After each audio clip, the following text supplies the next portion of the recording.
कोई भी क्रिया जब रुक जाए तो उसको विघ्न नहीं मानना चाहिए। वैसे तो जीवन में कोई भी स्थिति में आपका कोई कार्य रुक जाए तो उसको विघ्न मत मानो। ठाकुर जी का अनुग्रह मान करके शायद कुछ और भला हो, यह सोच करके उसको भूल जाओ। कोई कार्य करना चाहते थे लेकिन व्यवधान आ गया, रुक गया बीच में। अब आप सोच रहे हैं विघ्न आ गया, व्यवधान आ गया, कुछ गड़बड़ हो गया। नहीं, वैष्णव का स्वभाव है वो जीवन में आने वाली हर स्थिति को यह समझेगा शायद अभी अनुकूल नहीं थी, ठाकुर जी ने कोई और सुंदर समय सोच रखा है, तब ये होगा। सदा याद रखिए, वैष्णव के जीवन में कभी विघ्न नाम का शब्द होता ही नहीं है। उसकी डिक्शनरी में विघ्न शब्द नहीं होता। विघ्न होना और क्या बोलते हैं, अपसगुन होना,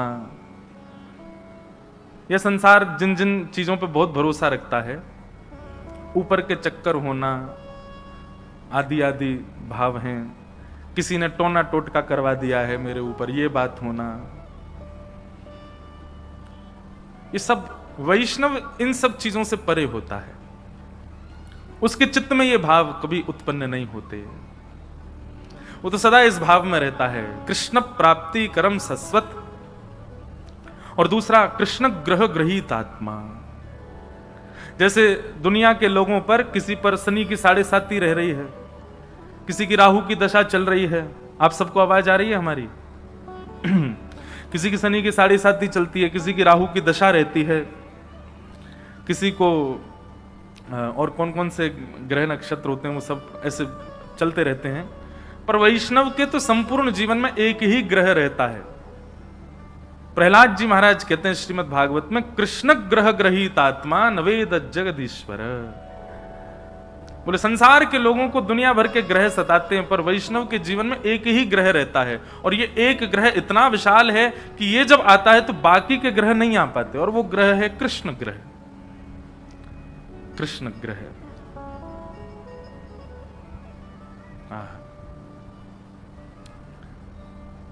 मीराबाई के चित्त में, मीराबाई के जीवन में कृष्ण ग्रह था। भक्त श्री सूरदास जी के चित्त में, उनके जीवन में कृष्ण ग्रह था। ये सब वो वैष्णव हुए जो कृष्ण ग्रह में अपना संपूर्ण जीवन व्यतीत किए, और जिसके जीवन में कृष्ण ग्रह, उसके जीवन में अन्य ग्रह फिर नहीं आते। मुझे आज अभी तो श्लोक याद नहीं, पर कल जरूर ऐसा भाव रखूं। मैं हर बार हर कथा में जहां भी श्लोक भूलता हूं कहता हूं कल सुनाऊंगा, नहीं सुना पाता, लेकिन यहां पक्का सुनाऊंगा। एक श्लोक है, श्री जगन्नाथ जी के संपूर्ण विग्रह में सारे ग्रह विद्यमान हैं। यदि किसी के ग्रह नक्षत्र उल्टे सीधे चल रहे हों, खराब चल रहे हों, तो वो श्री जगन्नाथ जी का जाकर के दर्शन कर ले और एक एक अंग को अपने चित्त में विराजमान कर ले। श्री जगन्नाथ जी के दर्शन मात्र से उसके सारे ग्रह ठीक हो जाते हैं। ऐसा एक श्लोक है, कल ढूंढ के दीजिएगा कौन कौन से ग्रह, किस किस अंग में कौन कौन ग्रह विराजमान है श्री जगन्नाथ जी के। ऐसे हमारे ठाकुर जी हैं। ठाकुर जी का दर्शन, ठाकुर जी की कथा, ठाकुर जी का चिंतन, ठाकुर जी का स्मरण, ये सारी वो विधियां हैं जिन विधियों से आपके सारे ग्रह नक्षत्र सम हो जाएंगे। ऐसे ठाकुर जी के मंगल स्मरण के लिए 1 सप्ताह के लिए हम आप सब लोग एकत्रित हुए हैं। तो बड़ी मेहनत के बाद, बड़े परिश्रम के बाद ये कथा का क्रम अब यहाँ हो रहा है। भोपाल वैसे तो आना जाना मेरा बहुत रहता है, कोई कार्य नहीं होता, मैं ऐसे ही आता हूँ भोपाल केवल आराम करने। मुझे आराम करने आता हूँ भोपाल। यहाँ सुख मिलता है, और उस सुख में भगवत चिंतन और अच्छा होता है। यहाँ के सुंदर तालाब, उन तालाबों के तलहटी पर सुंदर बसे हुए सुंदर सुंदर स्थान, वन विहार आदि क्षेत्र हैं, बहुत अच्छे लगते हैं। तो उस कारण से यहाँ आना मेरा साल में 1-2 बार तो होता है, पर कथा के लिए प्रथम बार आगमन हुआ है। तो उसके लिए आप सब लोगों का बहुत बहुत धन्यवाद कि इस क्षेत्र में आने का अवसर मिला। कुछ दिन पूर्व ही विदिशा में कथा पूर्ण करके गए, वहां से भी सब वैष्णव आए हैं, और आसपास के क्षेत्रों से भी सब वैष्णव आए, सबका बहुत बहुत स्वागत, बहुत बहुत वंदन, अभिनंदन। हम भी अभी तपस्या से निवृत्त होकर के आए हैं। 1 महीना की हमारी सब कथा चल रही थी, सप्ताह नहीं थी, 1 महीना, 1 मास कथा। और मैं बहुत चिंता में हूं 2 दिन से कि अब मैं 1 महीना की कथा करके अब सप्ताह में पूरी कथा कैसे करूं। वहां 1 महीना में भी हम पूरी नहीं कर पाए, जैसे तैसे प्रहलाद चरित्र हो पाया, वो भी उसमें भी बहुत प्रसंग छोड़ दिए, तब जाके प्रहलाद चरित्र हुआ। यदि उनको भी कहते तो संभव नहीं था। बंधुओं, एक बात कहें, यदि आज से मैं कथा प्रारंभ करूं और अंतिम दिन की घोषणा ना करूं, अंतिम दिन कब बोले, अंतिम श्वास जब होगी तभी अंतिम दिन है, तो भी मुझे पूर्ण विश्वास है मैं पूरा जीवन भी बोलता रहूं तो भी भागवत की कथा विश्राम नहीं हो पाएगी, पूरी नहीं हो पाएगी। इतनी विस्तृत है श्रीमद् भागवत की कथा, इतना विस्तार है हमारे ग्रंथों में। लेकिन ये संकल्प ठाकुर जी ने वैसे दिलवा ही रखा है कि जब तक प्राण है, जब तक जीव है, बोलते ही रहो, शांत मत रहो, कहते रहो। और वो सेवा चल रही है। 23 तारीख तक है ना यहाँ कथा। 23 तारीख को यहाँ कथा विश्राम करके फिर 26 से बंबई में कथा का प्रारंभ करेंगे।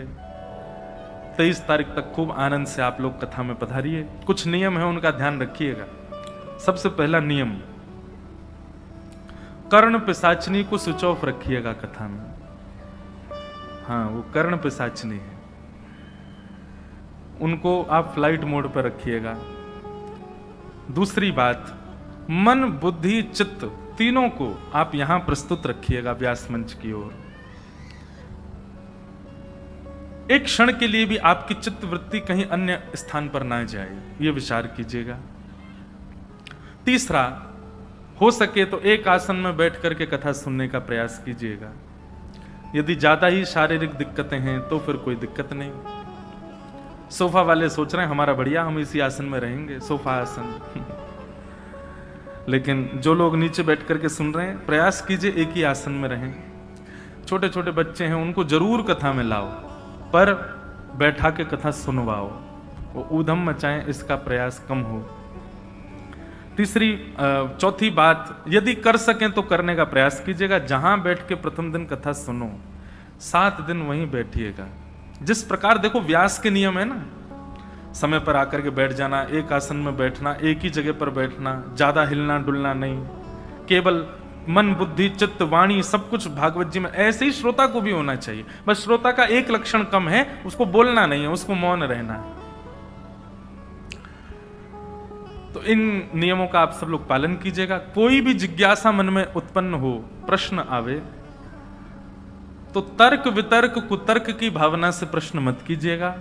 जिज्ञासा की भावना से, कुछ पाने की भावना से आप प्रश्न लिख करके हमारे आने से पूर्व दे सकते हैं।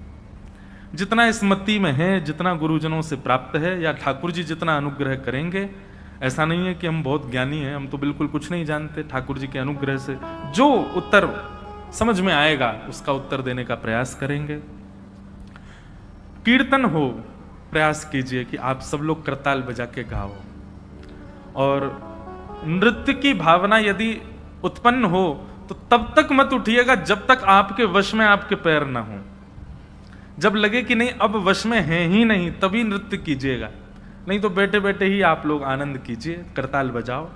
प्रयास कीजिए तन थिरके, ये जरूरी नहीं, मन थिरकना चाहिए। मन रूपी मयूर नृत्य करे भगवत कीर्तन में। और बंधुओं एक बात कहें, वास्तव में ये बात सत्य है, नृत्य तभी होना चाहिए जब आपके वश में आपका शरीर ना हो। सोच बूझ करके अगर आप नृत्य कर रहे हो तो वो फिर नृत्य कहीं ना कहीं आडंबर मान लिया जाएगा। मुझे कोई दिक्कत नहीं होगी, आप खूब नाचो, पर आपके लिए उपयोगी बात है इसलिए बता रहा हूं। जब तन की स्थिति अपने वश में ना हो, जब कभी कभी मेरे साथ भी होता है, जब लाल जी का उत्सव हो, हमारे ठाकुर जी का उत्सव होता है, तो उत्सवात्मक रीति में रहते हैं तो मैं भी खूब नाचता हूं। लेकिन तभी नाचते हैं जब 2-3 बातें हैं नृत्य की भी। सबसे पहली बात, लाज ना हो मन में कि कौन क्या सोचेगा। दूसरी बात, ये पूर्व निश्चित ना हो कि ये कीर्तन आएगा तो मैं नाचूंगा, नहीं। और तीसरी बात, देहाभिमान शून्य हो करके मैं कहां नृत्य कर रहा हूं, कौन हूं, क्या हूं, ये सब बातें भूल करके केवल ठाकुर जी के लिए नृत्य। ऐसी भावना से जब नृत्य होता है तभी ठाकुर जी आनंद। मीराबाई ऐसे ही नाचती थी।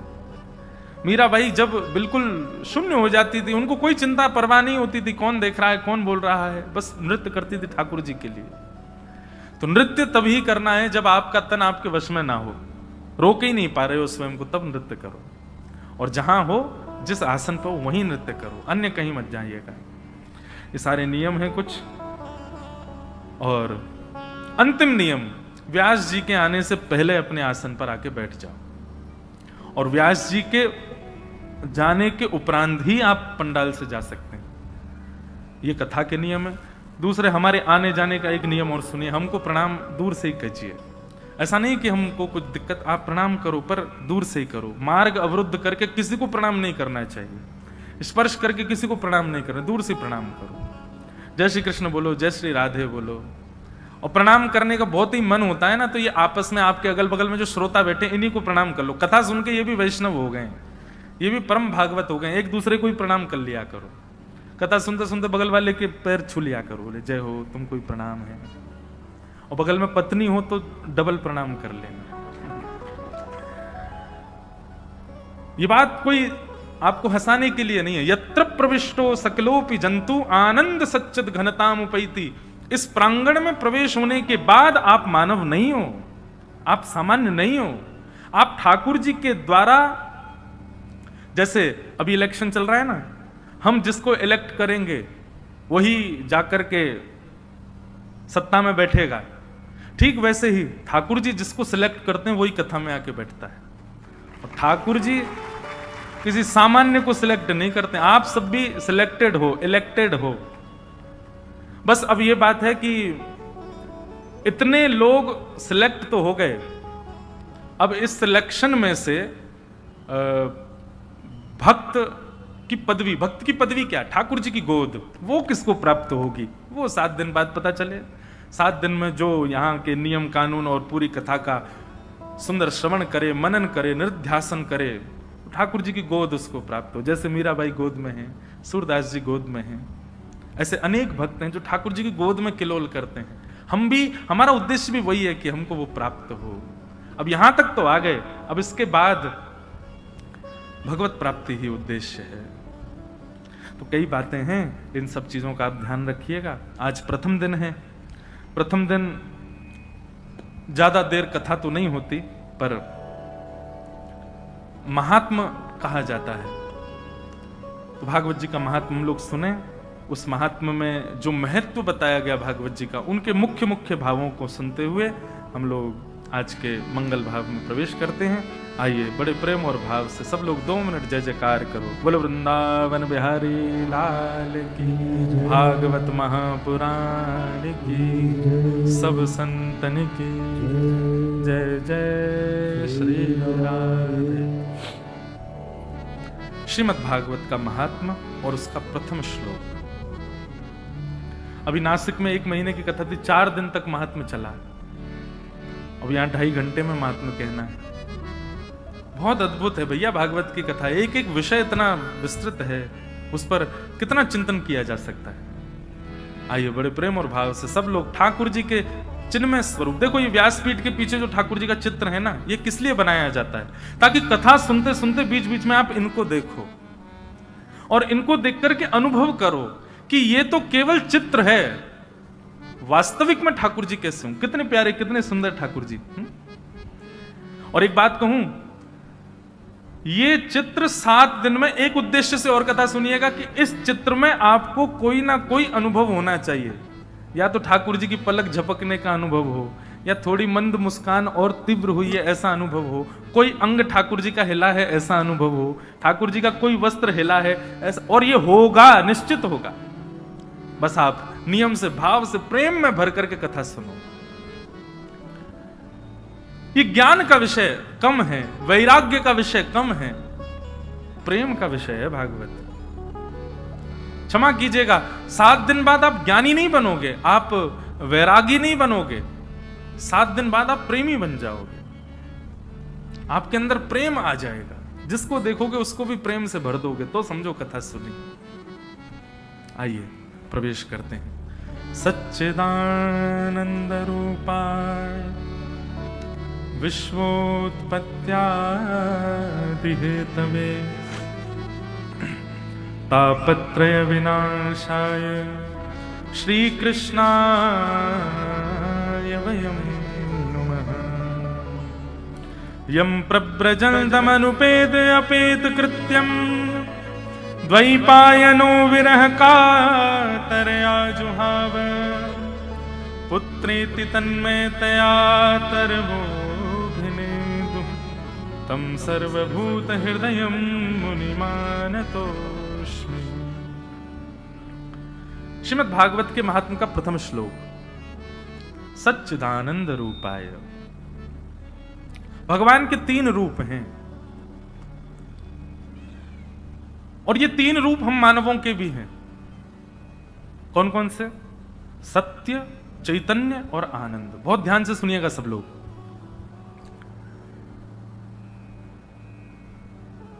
रूप और स्वरूप, ये मैं अधिकतर कथाओं में बताता हूं, 2 बात होते हैं।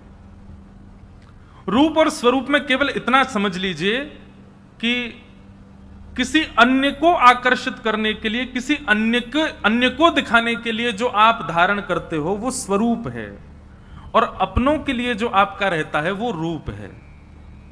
घर में आप कैसे भी रहते हो, पत्नी के सामने, बच्चों के सामने, माता पिता के, वो आपका रूप है। लेकिन जैसे कोई कहे चलो भाई कहीं बाहर जाना है, तो फिर आप स्वरूप धारण करते हो।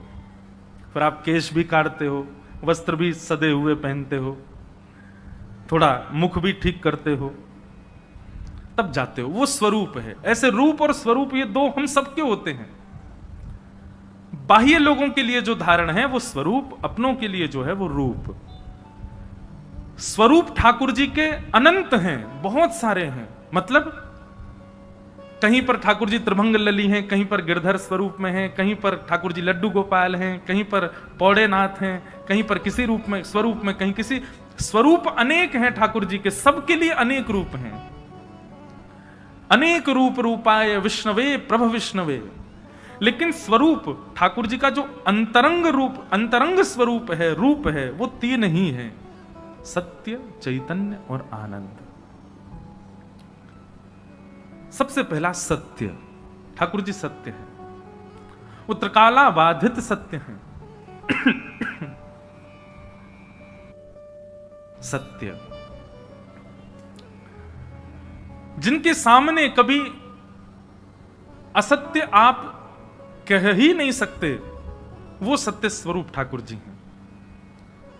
उनकी सत्ता कभी विलग नहीं होती।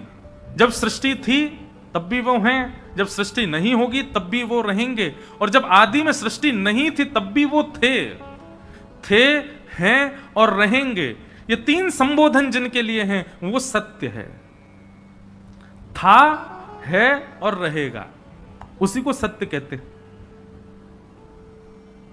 सत्य की सत्ता सदैव थी, है और रहेगी। जो पहले नहीं था, अब है और आगे रहेगा, वो भी सत्य नहीं हो सकता। सत्य तो अनादि से होता है।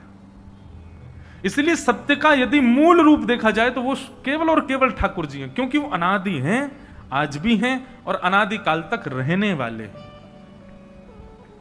मैं एक वक्ता हूं, भागवत जी की कथा करता हूं, पर मेरे ना होने पर भी भागवत जी रहेंगी। मेरा जन्म अस्तित्व नहीं था तब भी वो थी, और कुछ समय बाद मैं नहीं रहूंगा तब भी भागवत जी रहने वाली हैं। क्यों? क्योंकि वो सत्य है। व्यासपीठ, ये भागवत की कथा, ये मेरे होने ना होने से इस पर कोई, तो मैं एक प्रकार से असत्य हूं पर कथा सत्य है। ऐसे ही ठाकुर जी सत्य हैं, उनका प्रथम स्वरूप सत्य। सत्य इसलिए भी हैं क्योंकि उनके सामने कभी आप असत्य अपने अंदर टिका नहीं पाते। आप अपनी पत्नी से झूठ बोल सकते हो, बच्चों से बोल सकते हो, मित्र से बोल सकते हो, पर ठाकुर जी से कभी आप झूठ बोलने का कोई औचित्य नहीं है, क्योंकि आप भी जानते हो कि उनको सब पता है। तुम जानत सब अंतर्यामी, तुम जान अंतर्यामी करनी कछु ना करी, करनी कछु ना करी, मोरी राखो लाज हरी, मोरी राखो लाज हरी। तुम जानत सब अंतर्यामी। और ये अंतर्यामी भाव है हमारे अंदर, इसीलिए उनके सामने कभी असत्य नहीं बोलते हम। एक बात कहूं बंधुओं, जिससे असत्य बोलने में घबराहट होती हो, जिसके सामने असत्य कहने में आपकी जीभ कांप जाती हो, या आपको 100 बार सोचना पड़ता हो कि मैं कैसे बोलूं, समझ जाना कि उसमें कोई भगवत तत्व है। ये बात आप प्रैक्टिकल करके देखना।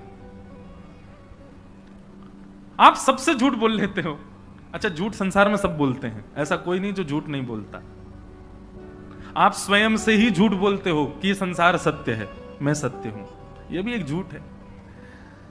लेकिन एक बात मेरी सदैव याद रखना, जिसके सामने आपको असत्य बोलने में थोड़े चिंतन करना पड़ता हो, सोचना पड़ता हो, पसीने आ जाते हो, विचार करना पड़ता हो, कैसे बोलूं, कैसे कह सकता हूं, क्या कह सकता हूं, इसमें दोनों बातें हैं। या तो उसके अंदर भगवत तत्व है या फिर आपके अंदर भगवत तत्व है। पर आपके अंदर भगवत तत्व होगा तो आप किसी के भी सामने असत्य बोलने में संकोच करोगे, क्योंकि आपके भीतर जो भगवत तत्व है वो आपको असत्य बोलने से रोक रहा है। ठाकुर जी रहते हैं तो सत्य असत्य टिक नहीं पाता वहां पर।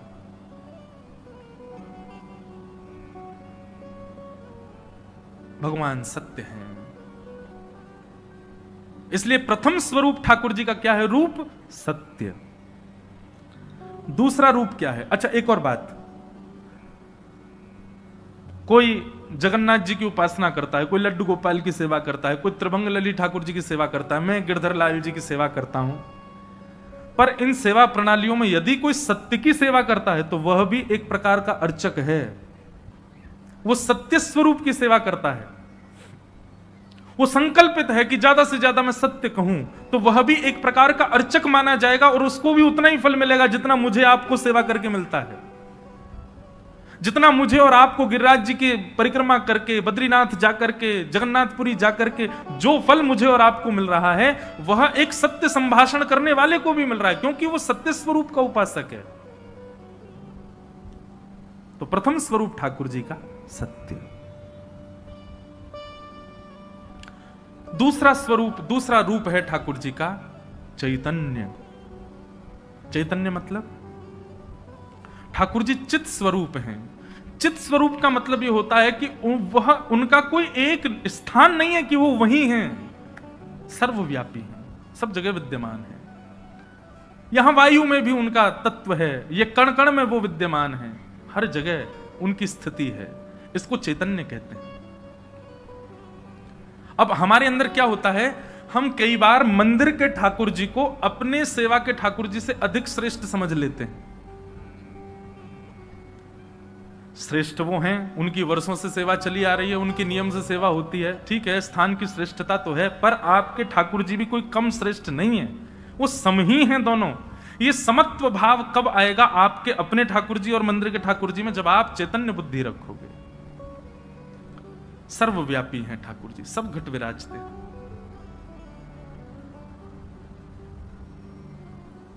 सब जगह उनकी सत्ता है। अरे कहां तक कहें, हमारे ब्रजमंडल में वैसे तो ब्रजवासी ठाकुर जी के अंश हैं, पर यदि ब्रजवासी यदि मुकुट पहन लें, माथे पे चंदन लगा लें, गले में माला पहन लें, धोती पहन लें, तो यही समझ लो गोपाल जी हैं ये साक्षात। उसके बड़े प्रमाण हैं हमारे ब्रज में। ठाकुर जी साक्षात चैतन्य है, वो सब जगह विद्यमान है। उनकी उपस्थिति के लिए कोई एक नियमित स्थान होने की आवश्यकता नहीं है। केवल मंदिर में है ऐसा नहीं, सब जगह विद्यमान है, हर जगह, सर्वदा, सर्वत्र हैं। इसलिए उनका दूसरा रूप क्या है? चैतन्य। ठाकुर जी का दूसरा रूप चैतन्य है, जो सबघट व्यापी है, सर्व स्थानों पर विद्यमान है, वो चैतन्य। अरे वायु की भी एक अवधि है, वो उससे उसके अतिरिक्त गहराई में अगर आप जाओगे तो वायु नहीं मिलेगी, जलाशय में जाओगे तो वायु नहीं मिलेगी। सूर्य के प्रकाश की भी एक लिमिट है, उससे अतिरिक्त वह भी नहीं जा सकता। वायु की भी एक लिमिटेशन है, सूर्य के प्रकाश की भी लिमिटेशन है, जल की भी लिमिटेशन है, पर जो अनलिमिटेड है, कहीं भी है, वो श्री कृष्ण। उनको कहते हैं चैतन्य। ये भगवान का दूसरा रूप है। और ठाकुर जी का तीसरा रूप क्या है? आनंद। ठाकुर जी आनंद स्वरूप है। हमारे गुरुदेव इसकी व्याख्या में एक बहुत सुंदर बात कहते हैं, सत, चित्त और आनंद। उस सत परमात्मा को जब तुम पूर्ण चैतन्य मान लोगे, बहुत ध्यान से सुनिएगा, उस सत परमात्मा को जब तुम चैतन्य मान लोगे, चैतन्य मतलब वो जड़ नहीं है, वो कोई धातु नहीं है, वो कोई पत्थर नहीं है, वो साक्षात चैतन्य है। उस सत परमात्मा को जिस दिन तुम चैतन्य मान लोगे, उस दिन तुम्हारे जीवन में आनंद आ जाएगा। तो सच्चिदानंद।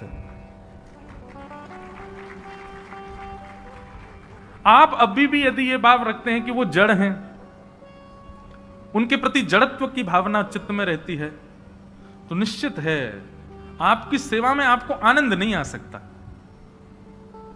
आप कथा सुनते समय वक्ता के मुख से निकलने वाले शब्दों को केवल शब्द मानते हैं, तो ये जड़ वस्तु है, जड़ भाव है। पर वो शब्द ना हो करके साक्षात ठाकुर जी ही शब्द रूप में हमारे कानों में आ रहे हैं, ऐसी भावना रखते हैं, तो ये कथा के प्रति चैतन्य भाव है। इसलिए कथा में कहने वाले शब्द वक्ता को मत मानो, वक्ता के शब्दों को ठाकुर जी के स्वरूप मानो। ठाकुर जी का स्वरूप मान करके श्रवण करो तो कथा भी आनंद प्रदान करेगी। ये सत्य कथा है, लेकिन इस सत्य कथा में शब्द नहीं है, चैतन्य ठाकुर जी हैं, तो यह भी आनंद देंगे। सच्चिदानंद भगवान के 3 रूप हैं। सच्चिदानंद रूपाय विश्वोत्पत्त्यादि हेतवे तापत्रय विनाशाय श्री कृष्णाय वयं नुमः। विश्वोत्पत्त्यादि हेतवे, जो विश्व की उत्पत्ति करते हैं, पालन करते हैं, संहार करते हैं। तापत्रय विनाशाय, 3 प्रकार के तापों का जो उपशमन करते हैं। ठाकुर जी की सन्निधि में रहने वाले व्यक्ति का बंधुओं एक लक्षण सुनिए, वो सदा प्रसन्न रहता है, वो सदा आनंद में रहता है।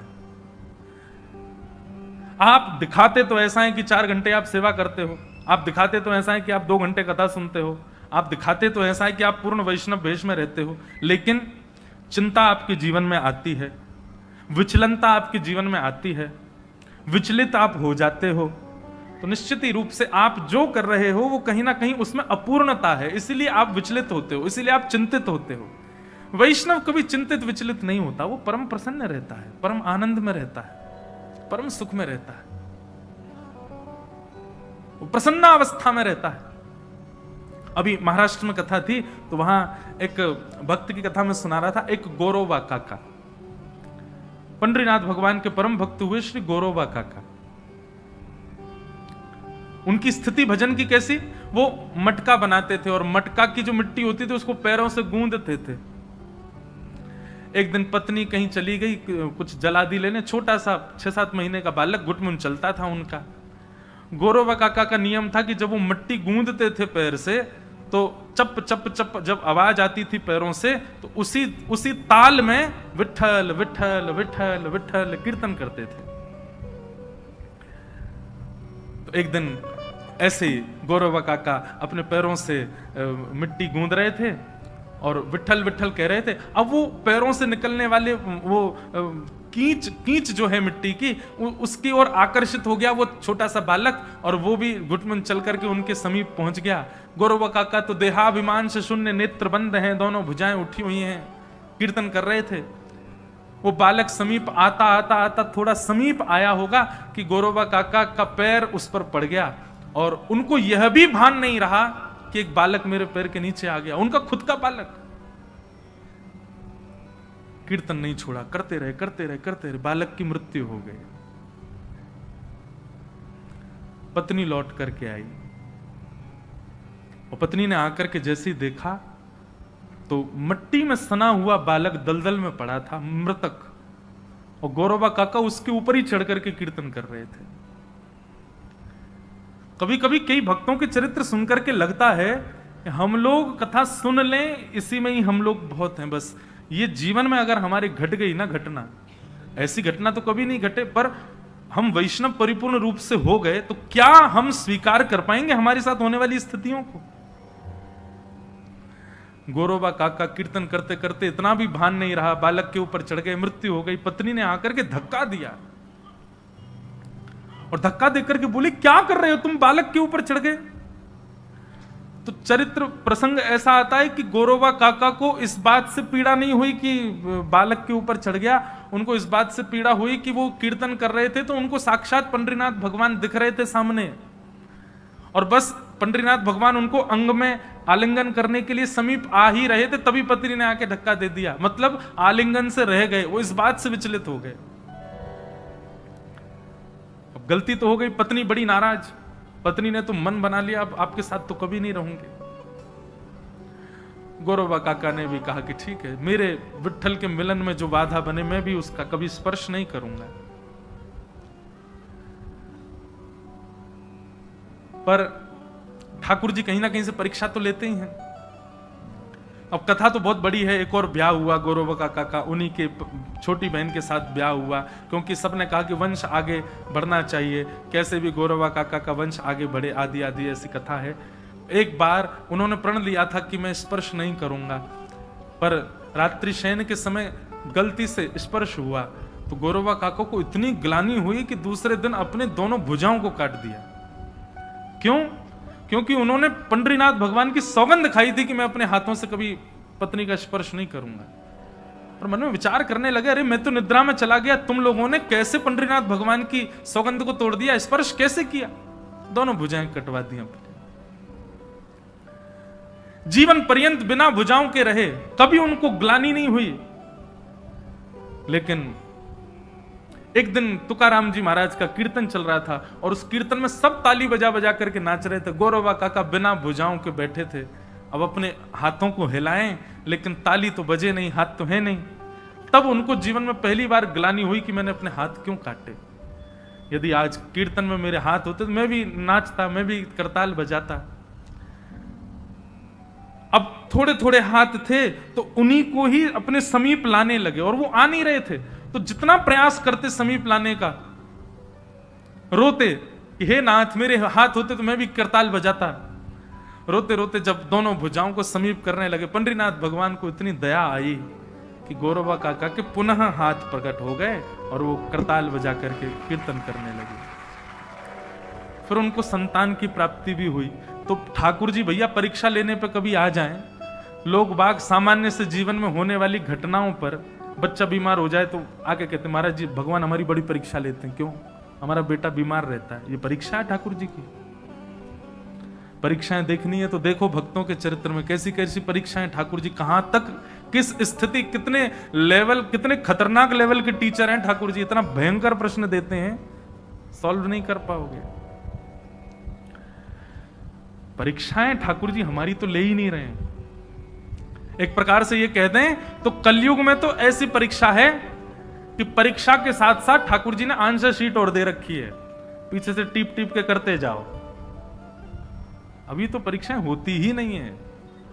ठाकुर जी तो बड़े भयानक परीक्षा लेते हैं जब लेने पर आते हैं, पर उस परीक्षा में भी जो विचलित ना हो।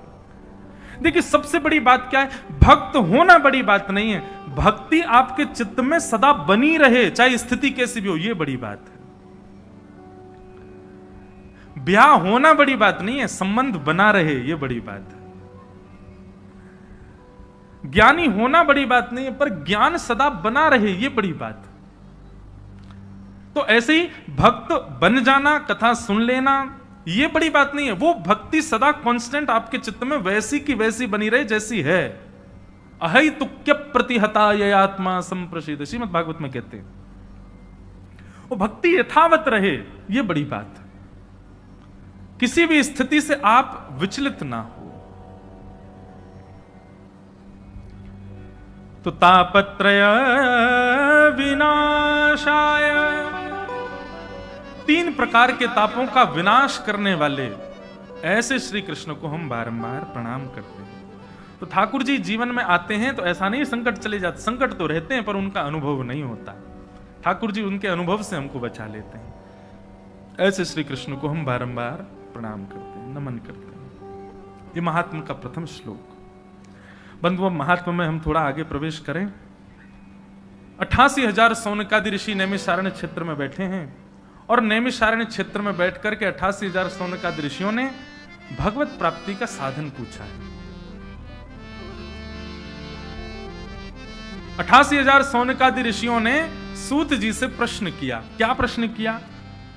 श्रेयसाम यद भवे श्रेय पावनानां च पावनम कृष्ण प्राप्ति करम सरस्वत साधनम तद्वदाधुना।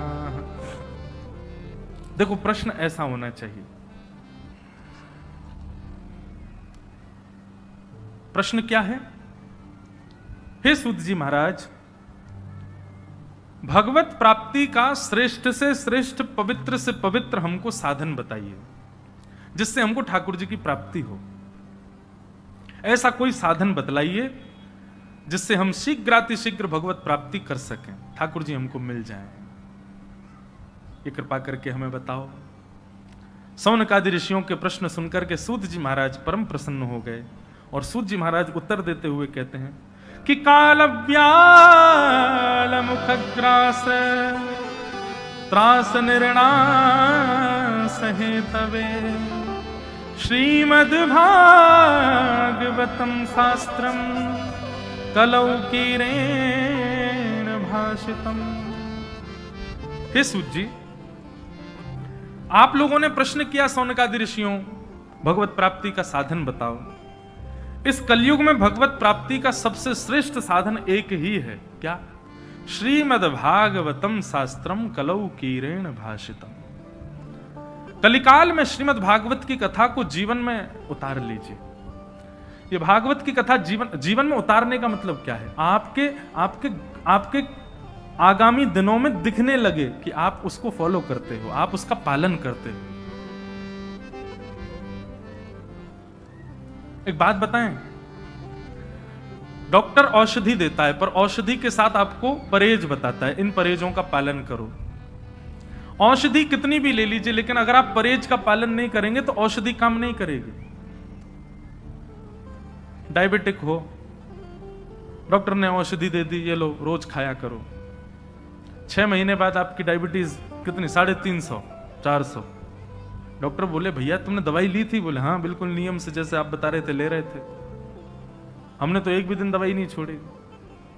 डॉक्टर ने पूछा अच्छा खाते पीते क्या थे, तुम्हारा नियम दिन भर में क्या था? बोले सुबह कचौड़ी खाते थे, दोपहर में बढ़िया जलेबी खस्ता पाते थे, और उसके बाद में रात्रि सोते समय मलाईदार दूध पी के सोते थे, केसर उसमें मिश्री डाल के। डॉक्टर बोले भैया तू चाहे जीवन भर दवाई खा ले, तेरी शुगर कभी कम नहीं हो सकती। क्यों? परहेज तो किया ही नहीं। परहेज बहुत आवश्यक है। ऐसी कथा में भी भैया ये तो दवाइयां हैं जो हम दे रहे हैं, इसके अतिरिक्त आपको परहेज निभाने पड़ेंगे, उन परहेजों का पालन करना पड़ेगा। और परहेज क्या है? बीच बीच में कथा में नियम जो बताए जाते हैं कि इसका पालन करो, वो परहेज है। जैसे कंठी माला गले में धारण करना, ये परहेज है। बिना ठाकुर जी को भोग लगाए कुछ ना पाना, ये परहेज है। किसी के आपसे अपशब्द बोलने पर क्रोध ना करना, ये परहेज है। पर स्त्री पर पुरुष संग ना करना, ये परहेज है। ऐसे कई सारे परहेज बताए जाएंगे कथा में। एक बार को आप औषधि मत लो, लेकिन परहेज करना प्रारंभ कर दो तो आप ठीक हो जाओगे। होता है कि नहीं? कोई व्यक्ति परहेज से रहे, औषधि ना ले तो भी ठीक हो जाता है। तो कथा में बताए गए कथाएं भले ही आप कई बार ना जीवन में उतार पाओ, पर यहां बताए गए परहेज जो हैं उनका आप पालन करने लग जाओ तो आप आधे ठीक तो वैसे ही हो जाओगे। तो परहेज क्या है? जो भी कथा में नियम बताए जाते हैं करने के, उनको जरूर लिखा कीजिए कहीं पर, उनका पालन किया कीजिए। और औषधि और परहेज दोनों संग कर लोगे, फिर तो महाराज मस्त राम हो जाओगे बिल्कुल। कोई दिक्कत ही नहीं रहेगी, बढ़िया प्रेम से सब पाओ, खाओ, आनंद करो। तो कलयुग में भागवत की कथा जीवन में आना, यानी कि जीवन में दिखना, आपके जीवनचर्या में उतरना, ये परहेज है, उससे कल्याण होता है। श्रीमद् भागवत की कथा ही कलिकाल में भगवत प्राप्ति कराती है।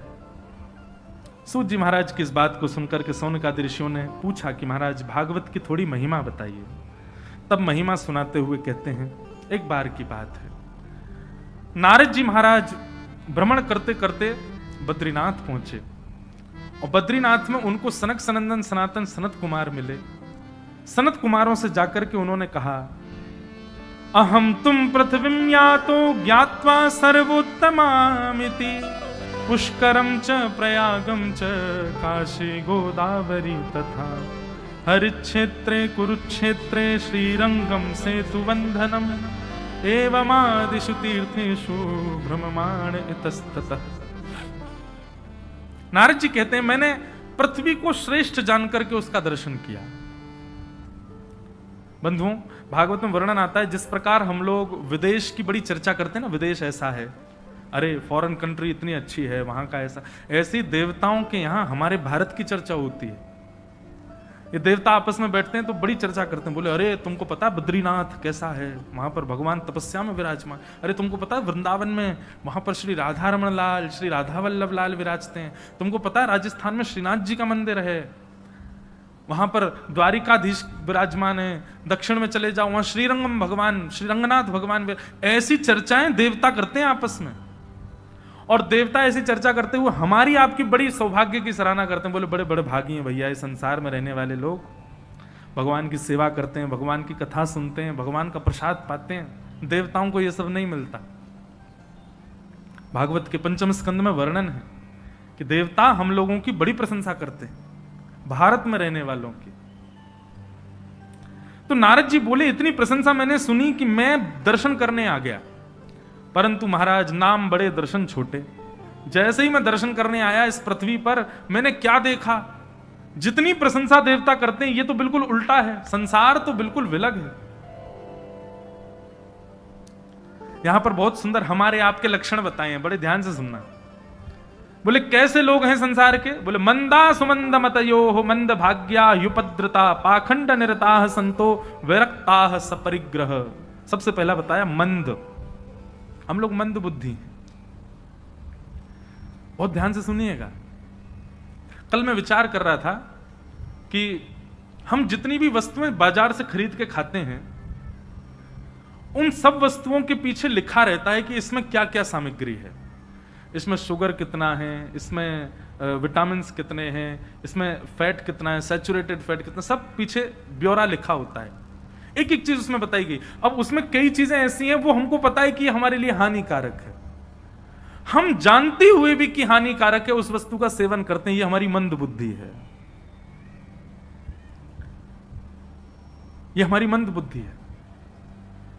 जानते हुए भी कि इस वस्तु का सेवन, इस वस्तु का उपयोग, इस वस्तु की उपयोगिता हमारे लिए उचित नहीं, हम फिर भी उसका उपयोग करते हैं, ये हमारी मंद बुद्धि है। तो सबसे पहला लक्षण यहां यही बताया गया, मंद। तंबाकू खाने वाले, बीड़ी सिगरेट आदि व्यसनों को करने वाले, उनके व्यसन वस्तुओं के ऊपर लिखा रहता है कि यह विष है, तुम्हारी हत्या कर देगी, फिर भी उसका सेवन करता है। कितने बड़े दुर्भाग्य, ये मंद बुद्धि है हमारी। अच्छा, केवल अभी तो मैंने खाने पीने की वस्तु बताई, बहुत सारी वस्तुएं उनमें मंद बुद्धि का दर्शन होता है। जैसे किसी सुंदर व्यक्ति को देख करके उसके प्रति ईर्ष्या रखना, क्यों कर रहे हो, आपके वश में तो है नहीं, उसके प्रति ईर्ष्या की भावना आई क्यों रही है आपके चित्त में? आपसे श्रेष्ठ किसी व्यक्ति को देख करके उसके प्रति ज्वलन भाव रखना, यह भी एक मंद बुद्धि है। क्यों? सबई भूमि गोपाल की, सबई जन गोपाल के, सब ठाकुर जी के हैं, सबके प्रति प्रेम भावना रखो। ईर्ष्या का भाव उत्पन्न होना यह भी मंद बुद्धि है। कुछ घटना ऐसी घट गई कि वो उचित नहीं थी, उस घटना पर क्रोध तो आपने किया, उसके बाद लड़ाई करने और पहुंच गए, ये भी मंद बुद्धि है। ये सब मंद बुद्धि के लक्षण है। जबरदस्ती कलेशों में पड़ना, ये भी मंद बुद्धि का लक्षण है। तो मंद, मंदा, सुमंद मतयोह, और मंद भाग्य, देवता कहते हैं इन संसार के लोगों की भाग्य भी मंद है। पाखंड निरताः संतो, संत कैसे हो गए? बोले दिखावे के लिए संत हो गए हैं, वास्तविकता में संतत्व उनके जीवन में नहीं है, पाखंड कर रहे हैं केवल। पाखंड निरताः संतो, और विरक्ताः सपरिग्रह, दिखाएंगे ऐसा कि वो विरक्त हैं, सब चीज से उनकी आसक्ति छूट चुकी है, परंतु वो परम आसक्त हैं। एक जगह शास्त्रों में ऐसा वर्णन है कि देखो, सब जगह सब्जियों के कई सारे निधान हैं, एक जगह कहीं ऐसा भी है कि बैगन नहीं खाना चाहिए, और कई जगह कई मंदिरों में ठाकुर जी को बैगन का भोग नहीं लगता, और कई मंदिर ऐसे हैं वहां पर रज रज के बैगन का भोग लगता है, कई मंदिर ऐसे हैं वहां मूली गाजर का भोग नहीं लगता, टमाटर का भी प्रवेश नहीं है। अच्छा, इसके पीछे कारण क्या है? सुनिए, भाव प्रधान कारण है। भाव प्रधान मतलब उसकी आकृति और उसका रूप रंग ऐसा है कि वो ठाकुर जी की सेवा में नहीं जा सकता। जैसे बैगन है, अब बैगन जब बनता है तो उसका जो रूप होता है वो कैसा हो जाता है, एक विचित्र दर्शन होता है ना, इसलिए विचित्र वस्तु भी ठाकुर जी को भोग में कई जगह पे नहीं आती। मेरे कहने से आप मत छोड़िएगा, अगर आपके यहां लाल जी पाते हैं बैगन तो प्रेम से पवाओ, पर कई मंदिर की प्रणालियों में बैगन का भोग नहीं लगता। लेकिन हम लोग केवल इतना ही कर लें कि प्याज लहसुन इनका निषेध रखें, बाकी तो सब ठाकुर जी को प्रेम से पवाओ। तो एक जगह पुराणों में बैगन के लिए मना किया गया, बैगन नहीं खाना चाहिए, और हो सकता है इस कथा को सुनने के बाद कई लोग बैगन छोड़ दें। उसमें पुराण में ऐसा भी वर्णन है कि यदि बैगन खाने के 27 दिन के अंदर हमारी मृत्यु हो गई तो वैकुंठ की प्राप्ति नहीं होती। तो बैगन का निषेध बताया गया कई जगह। पर सुनो एक बात और, मैं भी प्रेम से पा लेता हूं, कोई दिक्कत नहीं। हमारे ठाकुर जी पाते हैं, भाई हम गृहस्थाश्रमी हैं, बहुत पालन करते हैं, नियम तो इतने सारे हैं कि कहां तक उसका पालन हो। तो एक व्यास जी कथा में बोल रहे थे बैगन नहीं बनाना चाहिए, बैगन के लिए शास्त्रों में मना है। उनकी पत्नी बैठ के कथा सुन रही थी। पत्नी ने सोचा ये कल ही बाजार से इतने सारे बैगन लेके आए और खुद ही कथा में मना कर रहे हैं। पत्नी घर पर गई, सारे बैगन उसने बाहर फेंक दिए। पतिदेव बैठे, बोले कि लाओ प्रसाद लाओ। पत्नी लाई दूसरी सब्जी, बोले बैगन क्यों नहीं बनाए तुमने? बोले आप ही तो कथा में मना कर रहे थे। तो व्यास जी बोले चौकी पे कही गई बातों को चौका बर्तन में मत लाओ ना, वो चौकी तक ही रहने दो। व्यासपीठ पर जो कहा वहीं तक ही रहने दो, उसको अब जीवन में क्यों लागू कर रहे हो? ये पाखंड है। हमने इसीलिए पहले ही बोल दिया कि हम पाले थे, ताकि कल को हम पाए तो कोई नहीं कहे ये तो मना कर रहे थे कल। तो पाखंड का मतलब क्या है? आप प्रदर्शन में तो आप उसके पक्षधर विपक्षी हो जाते हैं कि ऐसा नहीं होना चाहिए, ये नहीं होना चाहिए, ऐसा नहीं करना चाहिए, लेकिन जब स्वयं पर घटती है बात तो आप उसके पक्षधर हो जाते हो कि नहीं हम तो कर सकते हैं। ऐसा दिखाने और करने वाले लोग, उनको डबल पाप लगता है। एक कथा है ना कि एक माता जी एक संत के पास गई, वो संत जो कहते थे सो हो जाता था।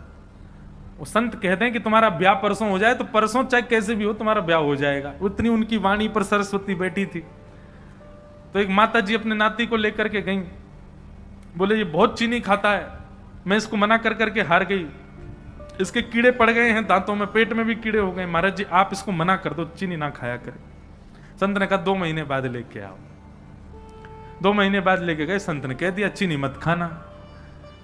बालक बोला ठीक है, तो मां ने कहा आपने 2 महीने प्रतीक्षा क्यों करवाई?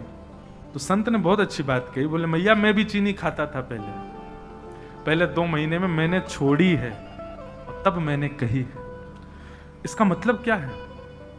आपकी वाणी का प्रभाव दूसरे वाले पर तब तक नहीं पड़ेगा जब तक आप स्वयं वैसे नहीं होगे, यह बात निश्चित है।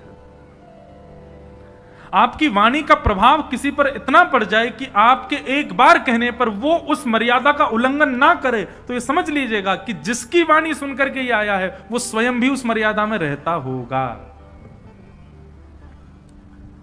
कई मर्यादित भावों का उल्लंघन यदि आपके द्वारा हो रहा है तो इसमें आप उस समय यह भी विचार कर सकते हो कि हम चाह करके भी इस मर्यादा में नहीं रह पा रहे, इसका मतलब हम जिनसे सुन के आए वो भी इस मर्यादा का पालन नहीं करते। कल से कहीं ऐसा नहीं करना कि आप लोग कहीं विचार करो, आप लोग जो कुछ भी करो, बोला हम पर व्यास जी की वाणी का प्रभाव नहीं पड़ा, निश्चित वो भी नहीं करते होंगे। लेकिन हां, 80% ये बात बिल्कुल सत्य है कि किसी की वाणी सुनकर के, केवल शब्द मात्र सुनकर के आपके चित्त में ये बात आ जाए, नहीं अब मुझे ये करना ही नहीं है, इन्होंने मना कर दिया, अब मैं ऐसा कभी नहीं कर सकता, तो निश्चित है जिसकी वाणी सुन के आप कर रहे हो वह स्वयं भी उस मर्यादा का पालन करता होगा। उसकी वाणी की मर्यादा, उसकी वाणी में इतना तेज आ जाता है कि वो आपके मन को भी रोकने की सामर्थ्य रखता है। इसीलिए हम संतों को प्रणाम करते हैं, उनसे कहते हैं हमें आशीर्वाद दे दो। क्यों? हम खुद के वश में तो है नहीं, हमसे खुद तो छूट नहीं रही दूषित वस्तुएं, आप आशीर्वाद दे दो, आपके आशीर्वाद से हम ठीक हो जाएंगे, हमारे मन की विचलनता दूर हो जाएगी, इसलिए हम संतों से आशीर्वाद लेते हैं। तो पाखंड निरता संतो विरक्ता सपरिग्रह। फिर आगे लिखा तरुणी प्रभुता गे है, ब्याह के बाद बहू ही मालिकिन हो जाती है घर की। तरुणी प्रभुता गे है, तरुणी प्रभुता गे है, शालको बुद्धिदायक। बड़ी आनंददायी बात है। बोले अभी तक तो मां श्रेष्ठ थी घर में, पर विवाह के बाद पत्नी श्रेष्ठ हो जाती है, वो जो कहेगी वो होता है घर में। और अभी तक बड़े भैया की बात मानी जाती थी, पर अब शालको बुद्धिदायक, साले साहब की बात मानी जाती है। पत्नी के जो भैया हैं वो जो कह देंगे वो होगा। शालको बुद्धिदायक। जितने भी साले साहब बैठे हैं बुरा मत मान जाना, बोले महाराज जी हमारा अस्तित्व गिरा रहे हैं, हम भी किसी के साले हैं, पर यह बात सत्य है। सालों को प्रयास करना चाहिए ज्यादा अपनी बहन जी के घर में नोक झोंक नहीं करें, वो जैसी वहां की व्यवस्था है उनको वैसी रहने दें, उसमें ज्यादा अपना हाथ पांव नहीं मारने चाहिए। शालको बुद्धिदायक। हम नहीं कह रहे हैं, भागवत जी कह रहे हैं। अगर बुरा लगे तो हमसे मत लड़ना, भागवत जी से लड़ना। क्यों कही आपने इसे? फिर आगे क्या लिखा है? ये नारद जी के दर्शन हैं। नारद जी बोल रहे हैं मैंने ये सब देखा पृथ्वी पर आकर के, मेरा मन बड़ा खिन्न हो गया। फिर उसके बाद कहते हैं कि कन्या विक्रीणो लोभा दंपती नाम च कलकनम। बोले कन्या का विक्रय किया जाता है, विक्रय किया जाता, मोल भाव रखा जाता है विवाहों में। संबंध जैसे पवित्र संबंधों में, विवाह जैसे पवित्र संबंधों में भी मोल भाव किया, कितना देना कितना लेना, ये सब बातें की जाती हैं। अरे वो पिता की संपत्ति है, पिता जितना चाहे अपनी पुत्री को दे सकता है, पिता जो चाहे अपनी पुत्री को प्रसन्न मुद्रा में दे सकता है, परंतु इसमें ये मांग जांच वाली क्रिया ये उचित नहीं है। तरुणी प्रभुता गे है, कन्या विक्रयणो लोभात दंपति नाम च कलकनम। आदि आदि सब यहां पर बात। न योगी नैव सिद्धो वा न ज्ञानी सत्क्रियो न रह। सब कुछ देखा नारद जी बोले मैं बड़ा खिन्न हो गया। सब जगह भ्रमण करता करता जैसे ही मैं वृंदावन पहुंचा, वहां यमुना के तट पर मैंने देखा कि एक परम सुंदरी बैठी है, उसकी गोद में 2 वृद्ध लेटे हैं। एक तरुणी, एक युवा कन्या की गोद में वृद्धों को देख करके मुझे थोड़ा विचलित हुआ। मैंने पूछा कि हे सुंदरी तुम्हारी गोद में ये तो वृद्ध कौन है? तब उसने बताया ये मेरे दोनों पुत्र हैं। सुनकर के मैं अचंभित हो गया कि युवा कन्या और पुत्र वृद्ध। मैंने परिचय पूछा तुम कौन हो? तब उसने अपना परिचय बताया। अहम भक्ति ऋतिख्याता इमो में तनयो मतौ ज्ञान वैराग्य नामानो कालयोगेन जर्जरो।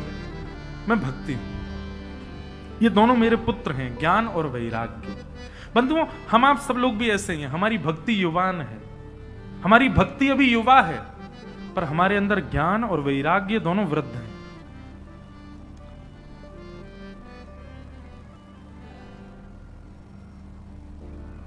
राम द्वारे तुम रखवारे होत ना आज्ञा बिन पसारे, सब सुख लें तुम्हारी शरणा, तुम रक्षक काहू को डरना, आपन तेज समारो आपे तीनों लोक हाथ पे, भूत पिशाच निकट नहीं आवे महावीर जब। सब लोग गाते हैं। अर्थ कितनों को पता है? कितने लोग जानते हैं कि हनुमान चालीसा में क्या कहा जा रहा है? श्री गुरु चरण सरोज रज निज मन मुकुर सुधार। मुकुर का अर्थ मुझे बताओ आके मंच पे क्या होता है? हम सबने केवल रट लिया है, हम सबने केवल याद कर लिया है, उसका अर्थ नहीं जानते हम। इसका मतलब क्या है? भक्ति है, ज्ञान नहीं है। और बिना ज्ञान की भक्ति आज नहीं तो कल आपको पीड़ा देगी। छोटे बालक को 500 रुपए का नोट दे दो, क्या करेगा? खा जाएगा, फाड़ देगा। लेकिन वही जब थोड़ा विवेकी हो जाता है तो जेब में रखता है। ऐसे ही भक्ति में भी विवेकी होना है। थोड़ा ज्ञान तो जीवन में लाना पड़ेगा, नहीं तो भक्ति हमारा कल्याण नहीं कर पाएगी। भक्ति में कल्याण की बड़ी आवश्यकता है, इसके लिए ज्ञान चाहिए। भक्ति में वैराग्य भी चाहिए। आज की भाषा में कहूं तो डिटैचमेंट, वस्तुओं से बहुत जल्दी विलग होने की कला। ये एक बहुत जरूरी वस्तु है आज के युग में, कि आप वस्तु से विलग हो सकें, ऐसा अपना निर्माण करो। नहीं तो सांसारिक वस्तु ऐसे जकड़ लेंगी आपको कि उसी में पड़ करके पूरा जीवन बर्बाद कर लेंगे। इसलिए वैराग्य का मतलब बाबा जी बन जाना मत समझिएगा। ज्ञान होने का मतलब बहुत बड़ा ज्ञानी हो जाना, बहुत तेजस्वी हो जाना मत समझिएगा। ज्ञान का मतलब विवेकी होना, और वैराग्य का मतलब वस्तुओं से विलग होना आना आपको, यह वैराग्य है। ये दो वस्तु जब तक जीवन में नहीं होंगी, आपकी भक्ति प्रसन्न नहीं रह सकती। आप सदा भक्ति होते हुए भी निराश ही रहोगे, उदास ही रहोगे। एक बात सदैव याद रखिएगा, भागवत सुनने का एक उद्देश्य यह भी है, भक्ति जगाने की आवश्यकता नहीं, सबके अंदर जगी हुई है। यहां आप बैठे हो, इसका मतलब भक्ति आप में है। यहां जगाने आप ज्ञान और वैराग्य को आए हो। ज्ञान और वैराग्य पुष्ट होंगे तो भक्ति और प्रसन्न हो जाएगी। पुत्र पुष्ट हो तो मां निश्चित है प्रसन्न होती है। तो ज्ञान और वैराग्य, ये मेरे पुत्र हैं। भक्ति ने चरण पकड़ लिए, बोले महाराज या तो मेरा आप कोई समाधान बताइए, मेरे पुत्रों को युवा करो, नहीं तो मैं विदेशम गम्यते मया, मैं चली जाऊंगी। नारद जी महाराज बोले, वृथा खेद यसे बाले, अहो चिंता तुरो कथम, श्री कृष्ण चरणाम्भोजम स्मरत दुखम गमिष्यते। ये एक सूत्र मुझे नारद जी का बहुत अच्छा लगता है। नारद जी कहते हैं, जब भी कोई पीड़ा जीवन में आवे तो अपने प्रिय ठाकुर जी के चरणों का स्मरण करो, मुख का नहीं, चरणों का। श्री कृष्ण चरणाम्भोज स्मरत दुखम गमिष्यति। नारद जी का ये जो सूत्र है, इसको प्रैक्टिकल करके देखिए। आपके घर के ठाकुर जी जो भी हैं, लड्डू गोपाल हैं, त्रिभंग, उनके चरणों को अपने चित्त में, उस छवि को ध्यान करके रखो। जब भी नेत्र बंद करो, चरणों का स्मरण आना चाहिए। जब भी लाइफ में कोई भी आपके कष्ट आवे, जब भी जीवन में कोई भी आपकी विपत्ति आवे, आप नेत्र बंद करके उन युगल चरणों का स्मरण कर लेना। नारद जी महाराज कहते हैं, मैं नारद हूं, अपनी जिम्मेवारी पर कहता हूं, आप अपने ठाकुर जी के चरणों का स्मरण करोगे, स्मरत दुखम गमिष्यति, स्मरण करते ही आपका दुख चला जाएगा, आपका दुख आपका त्याग कर देगा। और दुख त्याग कर देगा इसका मतलब यह नहीं कि बिगड़े काम बन जाएंगे। दुख त्याग कर देगा इसका मतलब यह कि विवेक बुद्धि प्रकट हो जाएगी, आप समझ में आ जाएगा कि आपको क्या करना है, कैसे करना है। इसलिए ब्रज के नंद लाला, राधा जी के सांवरिया, सब दुख दूर हुए जब तेरा नाम लिया। ओ ब्रज के नंद लाला, राधा जी के सांवरिया, सब दुख दूर हुए जब तेरा नाम लिया। ओ ब्रज के नंद लाला, राधा जी के सांवरिया, सब दुख दूर हुए जब तेरा नाम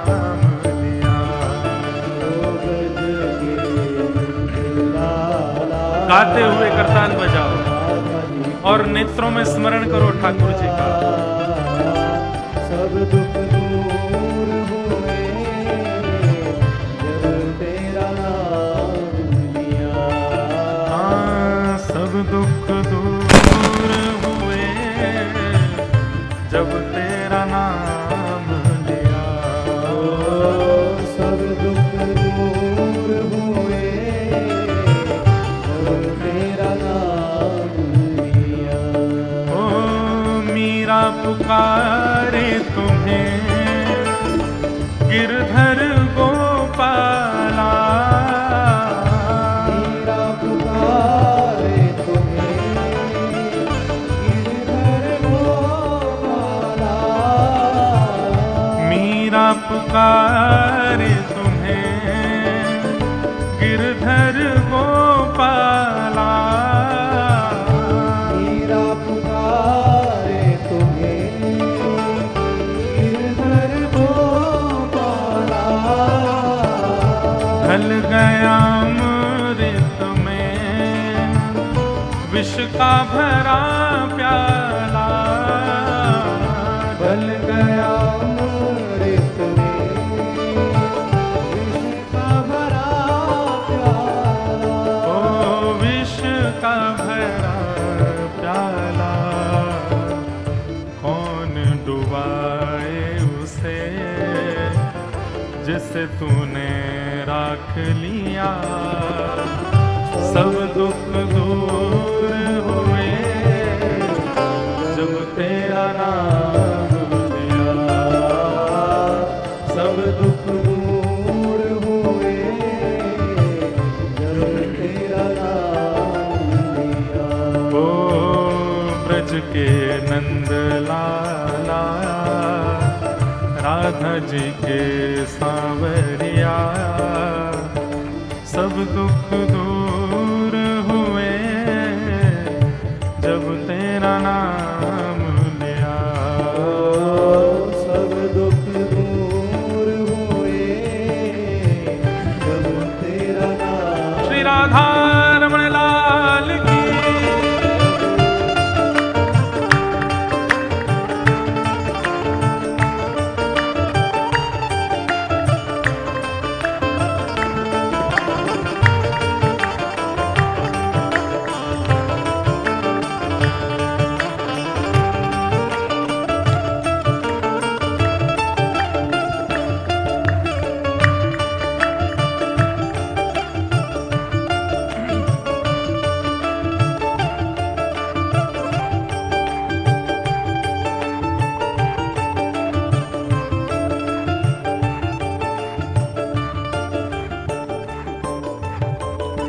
नैनों में श्याम बसे मन में गिरधारी।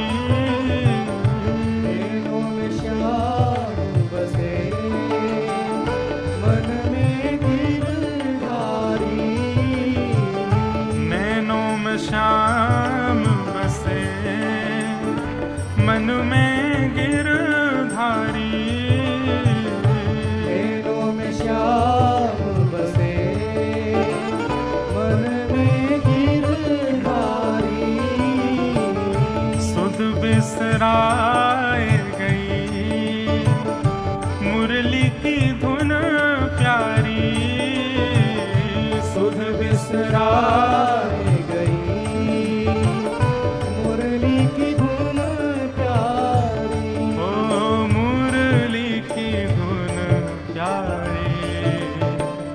मेरे मन मंदिर में रास रचाओ सांवरिया।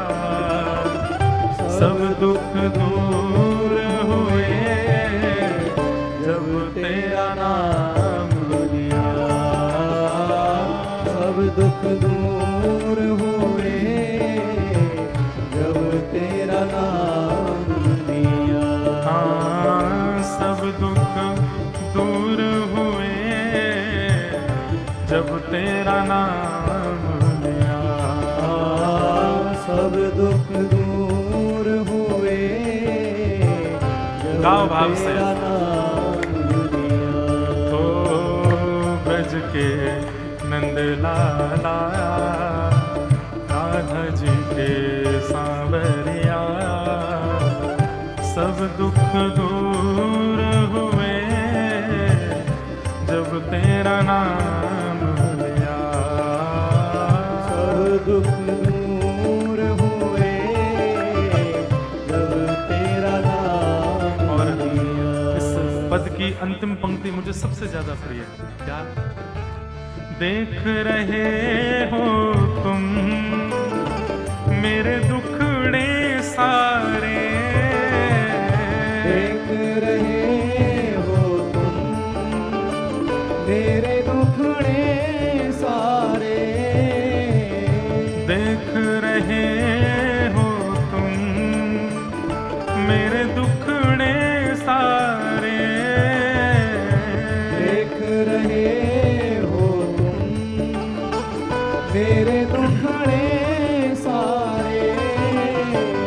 कब दर्शन दोगे मेरी आँखों के तारे, कब दर्शन दोगे मेरी आँखों के तारे। मानो कभी कभी लगता है लेखक कह रहे हैं देख रहे हो तुम मेरे दुखड़े सारे, तो ठाकुर जी ने पूछा बता कौन सा दुख तेरा ठीक करूं। तो फिर लेखक ने सारे दुख भूल करके जब ठाकुर जी दे ही रहे हैं तो क्या मांगा, कब दर्शन दोगे मेरी आंखों के तारे। सारे दुख खत्म हो जाएंगे ठाकुर, आप दिख जाओ बस हमको, आपका साक्षात्कार हमको हो जाए, उसके आगे हमारा कोई कष्ट नहीं, कोई दुख नहीं है नाथ। कब दर्शन दोगे मेरी आंखों के तारे, कब दर्शन दोगे मेरी आँखों के तारे। ओ मेरी आंखों के तारे, अधर पे मुरली है, कांधे पे कामरिया, सब दुख दूर हुए जब तेरा नाम लिया। सब दुख दूर हुए जब तेरा करताल बजा के गाओ भाव से। ओ ब्रज के नंद लाला, राधा जी के सांवरिया, सब दुख दूर हुए जब तेरा नाम लिया। ब्रज के नंद लाला, राधा जी के सांवरिया, सब दुख दूर हुए जब तेरा नाम लिया। गोविंद मेरो है, गोपाल मेरो है, गोविंद मेरो है, गोपाल मेरो है। राधा रमण बिहारी नंदलाल मेरो है, राधा रमण बिहारी नंदलाल मेरो है। राधा वल्लभ बिहारी नंदलाल मेरो है, राधा वल्लभ बिहारी नंदलाल मेरो है। हे गोविंद मेरो है, गोपाल मेरो है, गोविंद मेरो है, गोपाल मेरो है। हाँ गोविंद मेरो है, गोपाल मेरो है, गोविंद मेरो है, गोपाल मेरो है। हे गोविंद मेरो है, गोपाल मेरो है। गोविंद मेरो है, गोपाल मेरो है। प्यारो गिरिवरधारी गोपाल मेरो है, प्यारो गिरिवरधारी गोपाल मेरो है। राधा रमण बिहारी नंदलाल मेरो है, राधा रमण बिहारी नंदलाल मेरो है। राधा वल्लभ बिहारी गोपाल मेरो है, राधा वल्लभ बिहारी गोपाल मेरो है। हे प्यारो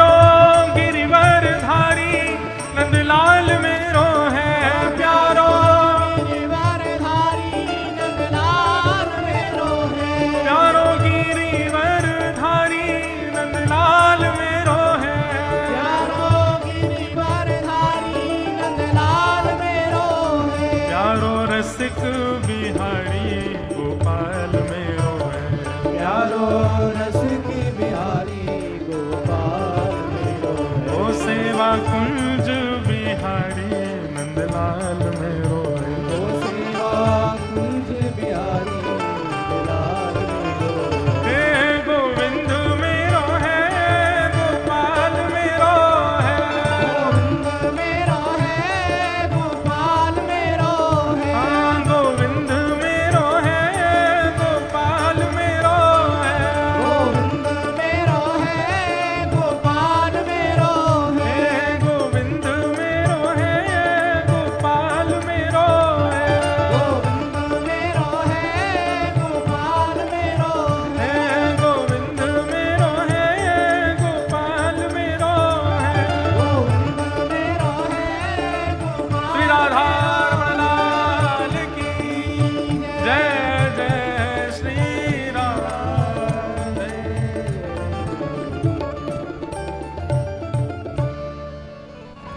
तो वृथा खेद यसे बाले अहो चिंता तुरो कथम श्री कृष्ण चरणाम भोज स्मरत दुखम गमिष्यति। मैं अपनी कथाओं में एक बात बहुत जोर दे करके कहता हूं, हमारे ठाकुर जी बड़े चतुर हैं और इनकी चतुराई का सबसे बड़ा उदाहरण है कि ये इतने सुंदर बन के खड़े होते हैं कि आप इनके चरण देख ही नहीं पाओगे। आपकी दृष्टि चित्तवृत्ति केवल इनके मुख पे ही रह जाएगी। बताओ, यहां पे भी देखो चतुराई दिखाई, चरण छुपा लिए हमारे पीछे, केवल मुख ही दिखे। क्यों? क्योंकि ये जानते हैं कि सारे राज तो हमारे चरणन में ही छुपे हैं और वो चरण ही यदि सबको मिल गए तो फिर वैकुंठ में इतनी ज्यादा जगह नहीं है। सबको वैकुंठ मिल जाए तो वैकुंठ में भी तो जगह उसके अनुरूप ठाकुर जी को बैलेंस करके रखना पड़ता। जितनी ऑक्यूपेंसी उतने लोग आवे तो बाकी सभी लोग तर गए तो। पर हम भी इस जिद में हैं कि ठाकुर जी और लैंड खरीदो वहां पे और जगह खरीदो, बड़ा करो वैकुंठ को और, ताकि सबका उद्धार हो, कल्याण हो। अभी अक्षय नवमी, अक्षय तृतीया निकल करके गई ना। देखो बिहारी जी साल भर में एक ही बार चरण दिखाते हैं अपने। महिमा जिसकी ज्यादा होती है उसी को छुपाया जाता है ना। क्यों बिहारी जी चरण छुपा के बैठे रहते हैं अपने? क्योंकि उनकी महिमा है। मुख का दर्शन तो सबको हुआ, पर चरण सेवा तो केवट को ही मिली है। मुख का आस्वादन तो सबको प्राप्त हुआ, पर चरण तो राजा बलि के सिर पर ही पधराए ठाकुर जी ने। चरण सबको नहीं देते ठाकुर। इसीलिए मैं कहता हूं नवदा भक्ति में दो भक्ति ऐसी हैं वो बड़ी कठिन है। 9 भक्ति के प्रकार में सारी भक्ति सरल है, पर 2 भक्ति थोड़ी सी कठिन है। उसमें सबसे पहली भक्ति का नाम है चरण सेवा, चरण पाद सेवनम, और दूसरी भक्ति का नाम है सख्य, ठाकुर जी के प्रति सख्य भाव। चरणों में बहुत कुछ विद्यमान है, इसलिए ठाकुर जी अपने चरण छुपाते हैं। लेकिन हम सबके ऊपर कृपा करके ठाकुर जी पधारे हैं हम सबके घरों में। बंधुओं, उनके चरणों को खूब निहारा करो, सदा उनके चरणों का, जब जब आप नेत्र बंद करके अपने घर के ठाकुर जी का स्मरण करो, मुख बाद में देखे, पहले चरण दिखें। ये बहुत बड़ी युक्ति बता रहे हैं हम आपको। और फिर जीवन में जब भी संकट, कष्ट, विपत्ति, आपत्ति कुछ भी जीवन में लगे ना, बस यहां नारद जी के सूत्र को अपना लीजिए, श्री कृष्ण चरणाम भोज स्मरत दुखम गमिष्यति। ठाकुर जी के चरणों का स्मरण कर लो, उसी समय आपके सारे दुख जाएंगे, निश्चित है।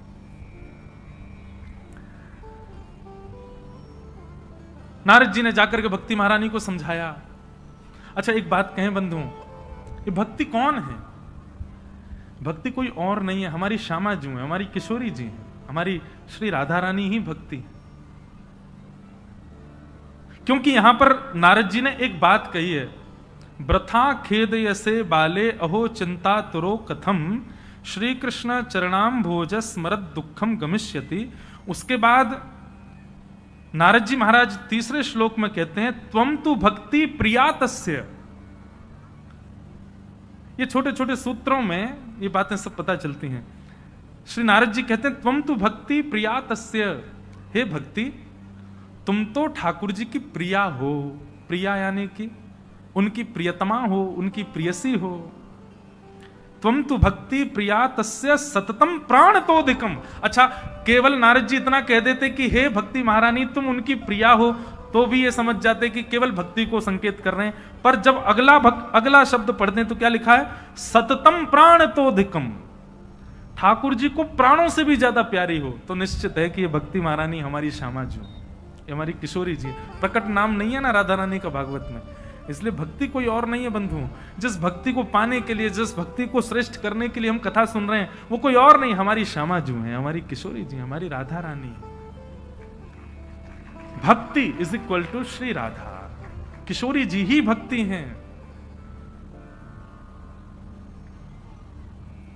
वही कृपा करती हैं, तभी श्री कृष्ण का स्मरण हो पाता है। पूरी दुनिया श्री कृष्ण का भजन कर रही है, पर किसकी कृपा से? किशोरी जी सबके चित्त में बैठी हैं, तभी कृष्ण बोल पा रहे हैं हम लोग। तो भक्ति कोई और नहीं है, स्वयं श्री श्यामा जी में, स्वयं किशोरी जी, हमारी लाडली जी हैं। बड़ा सुंदर भाव अभी देखने में, अभी बस ये भाव आया कि भक्ति कोई और नहीं है, श्यामा जी। तो ऐसी भक्ति महारानी को नारद जी कहते हैं आप चिंता मत करो, मैं ज्ञान वैराग्य को तीव्र करने का कोई प्रयास करूंगा। और नारद जी महाराज भ्रमण करते करते बद्रीनाथ आ गए। बद्रीनाथ में आके उन्होंने संत कुमारों से कहा कि भक्ति महारानी के 2 पुत्र ज्ञान और वैराग्य वृद्धावस्था को प्राप्त हो गए, कृपा करके कोई सत्कर्म बताओ। तब सनत कुमारों ने बद्रीनाथ में कहा, बोले सबसे बड़ा सत्कर्म एक ही है। बोले क्या? कि सत्कर्म सूचको नूनम ज्ञान स्मृति बुधई ज्ञान यज्ञ स्मृत विधई श्रीमद् भागवतालाप सतु गीत सुकादिभिः। सबसे बड़ा सत्कर्म एक ही है। बोले क्या? सुखदेव जी के द्वारा सुनाई गई, परीक्षित के द्वारा सुनी गई जो भागवत की कथा है, उस कथा का जन जन को श्रवण लाभ प्राप्त हो, इस प्रकार से भागवत की कथा कराओ। देखो मैं कोई निंदा नहीं कर रहा, कई लोग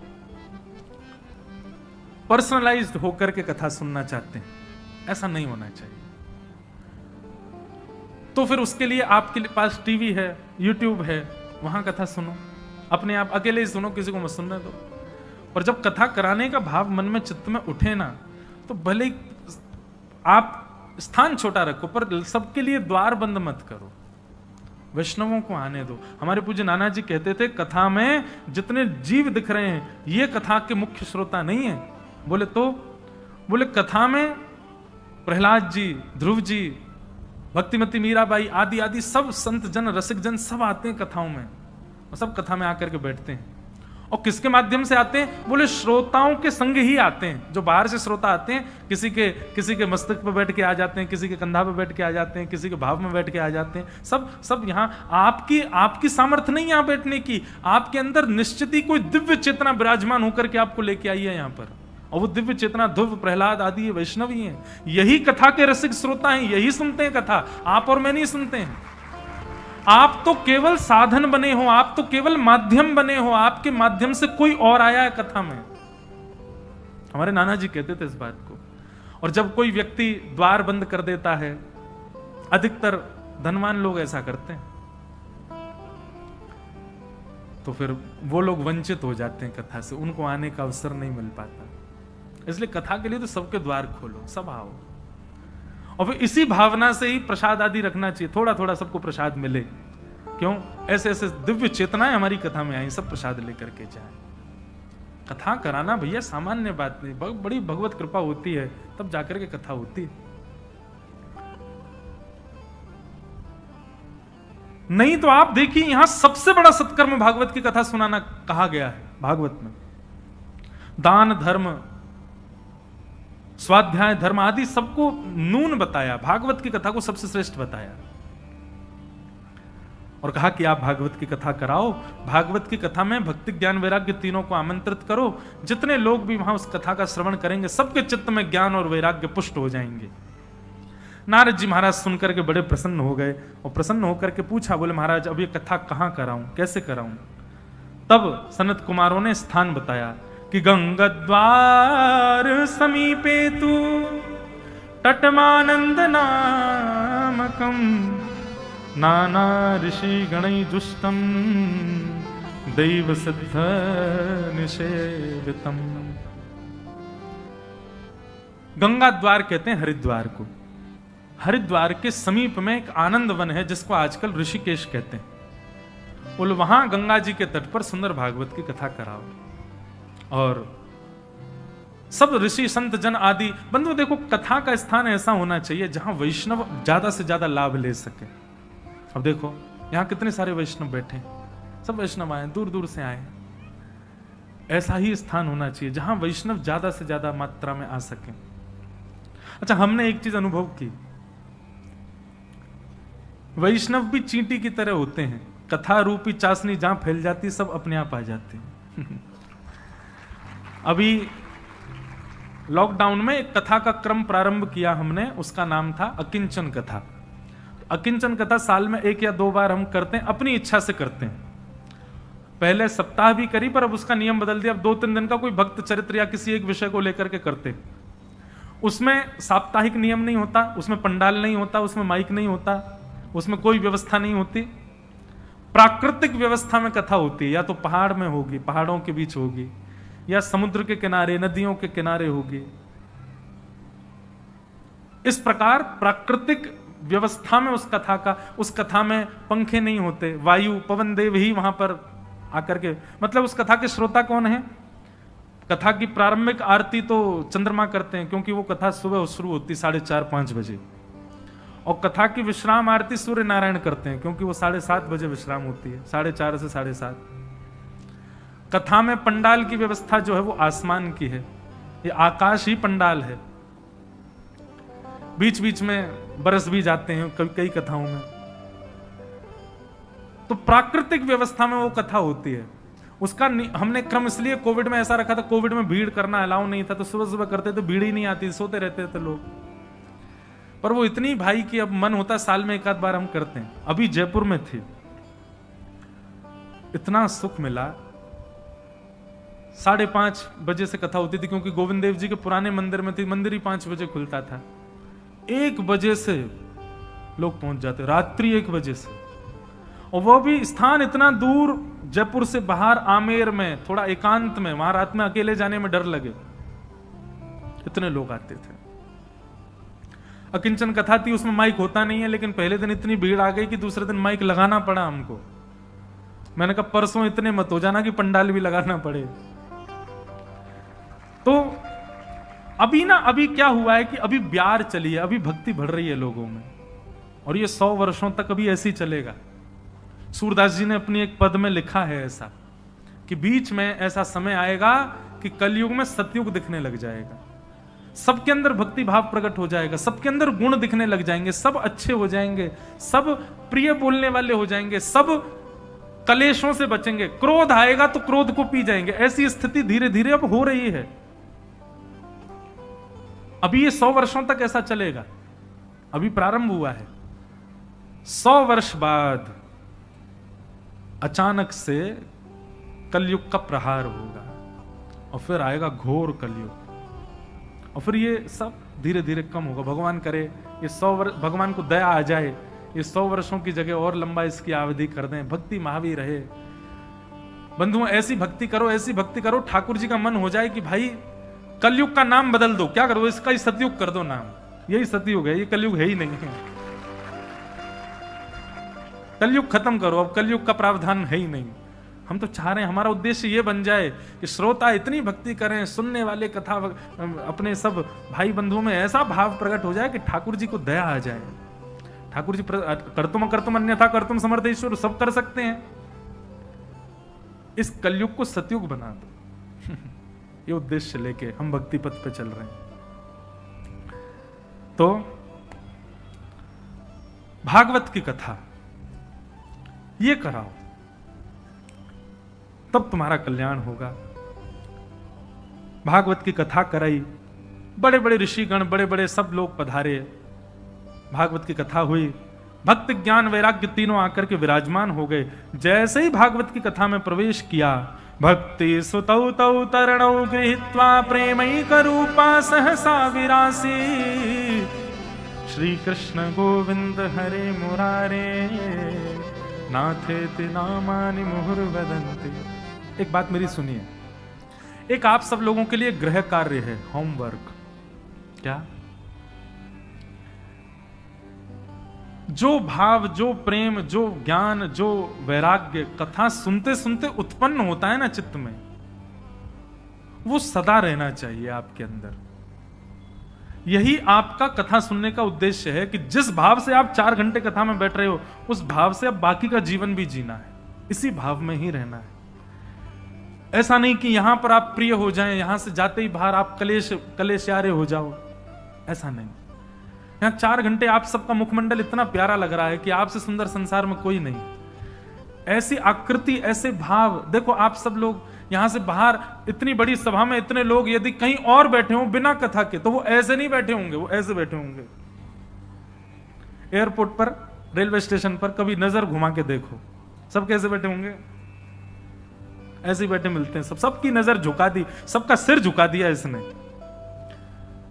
अच्छा, ऐसा नहीं है कि मैं इसकी इतनी बुराई कर रहा हूं तो मैं यूज नहीं करता, मैं भी, मेरा भी सिर झुकाया है।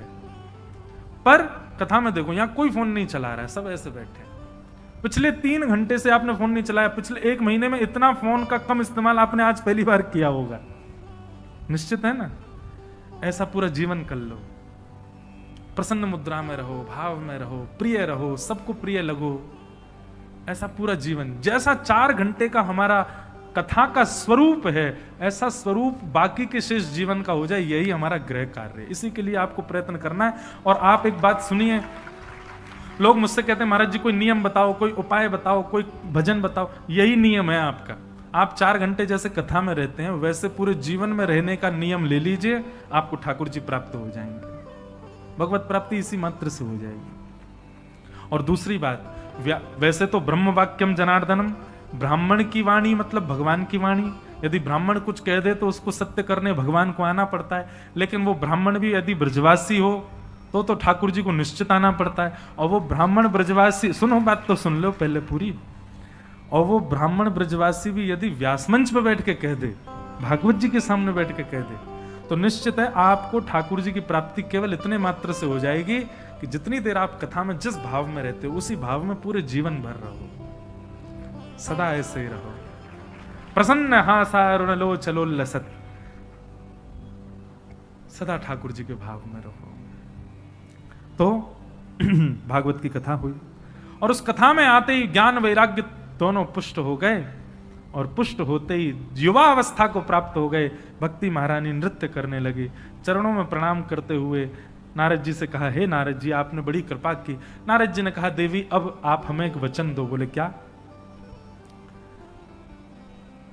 भक्तेषु गोविंद स्वरूप कत्री, प्रेमैक धर्त्री भ्रमरोग हंत्री, स्वातम च तिष्ठस्व सधैर्य संश्रया, निरंतरम वैष्णव मानसा।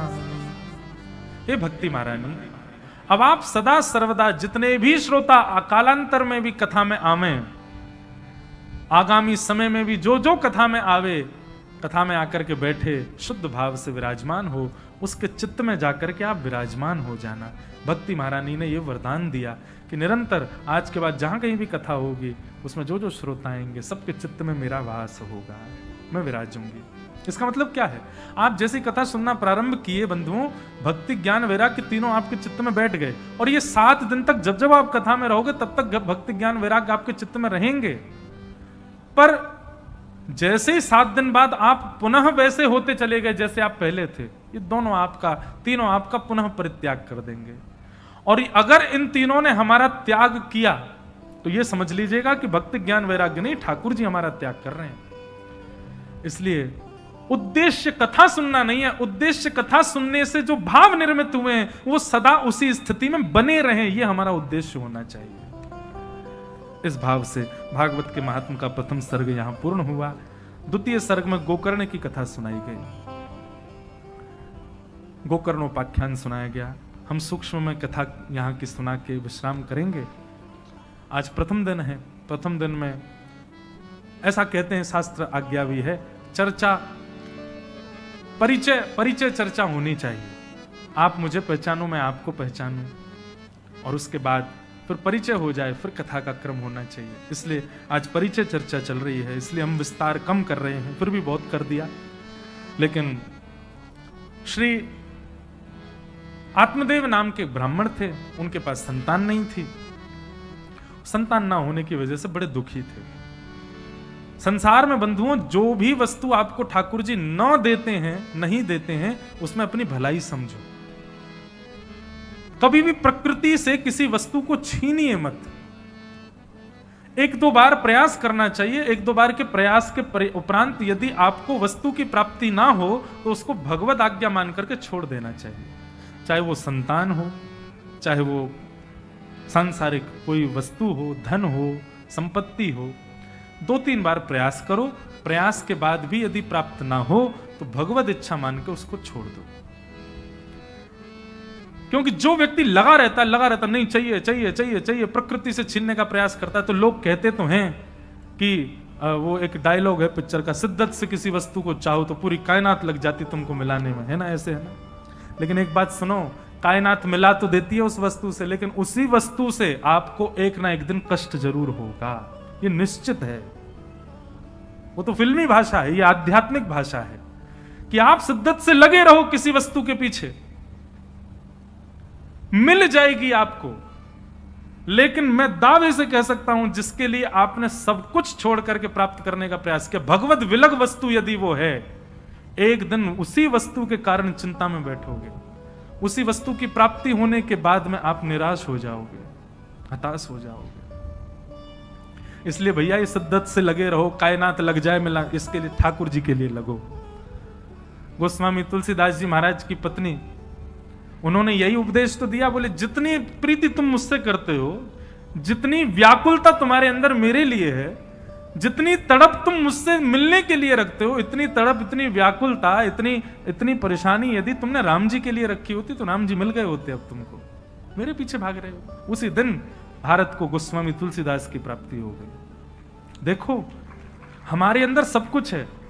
हमारे अंदर लगन भी है, हमारे अंदर तड़प भी है, हमारे अंदर इच्छा भी है, हमारे अंदर व्याकुलता भी है, हमारे अंदर क्या कहेंगे, किसी कार्य को करने की उत्सुकता भी है। सब कुछ है हमारे अंदर, पर संसार के लिए।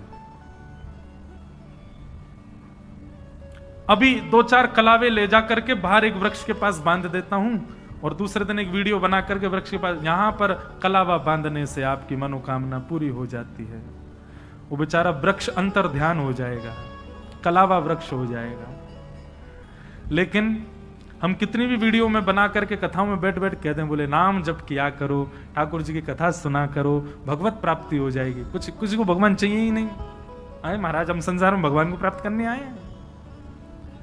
भगवत प्राप्ति के साधन के लिए सब पीछे हट जाते हैं। संसारिक साधनों के लिए सबकी देखो तप, व्रत, अनुष्ठान सब शुरू हो जाते हैं।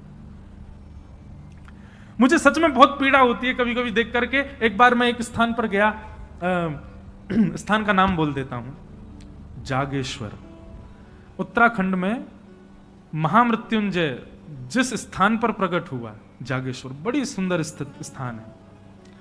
कभी आपको भ्रमण के लिए जाने का मन हो, बद्रीनाथ केदारनाथ सब लोग जाते हैं, जाना ही चाहिए, 4 धाम है हमारे। कभी आपको उत्तराखंड की तरफ जाने का मन हो, हमारे कहे से जागेश्वर जाइएगा। 3 स्थान हैं थोड़ी थोड़ी दूरी पर, जागेश्वर, बागेश्वर और मुक्तेश्वर। ये 3 हैं उत्तराखंड में।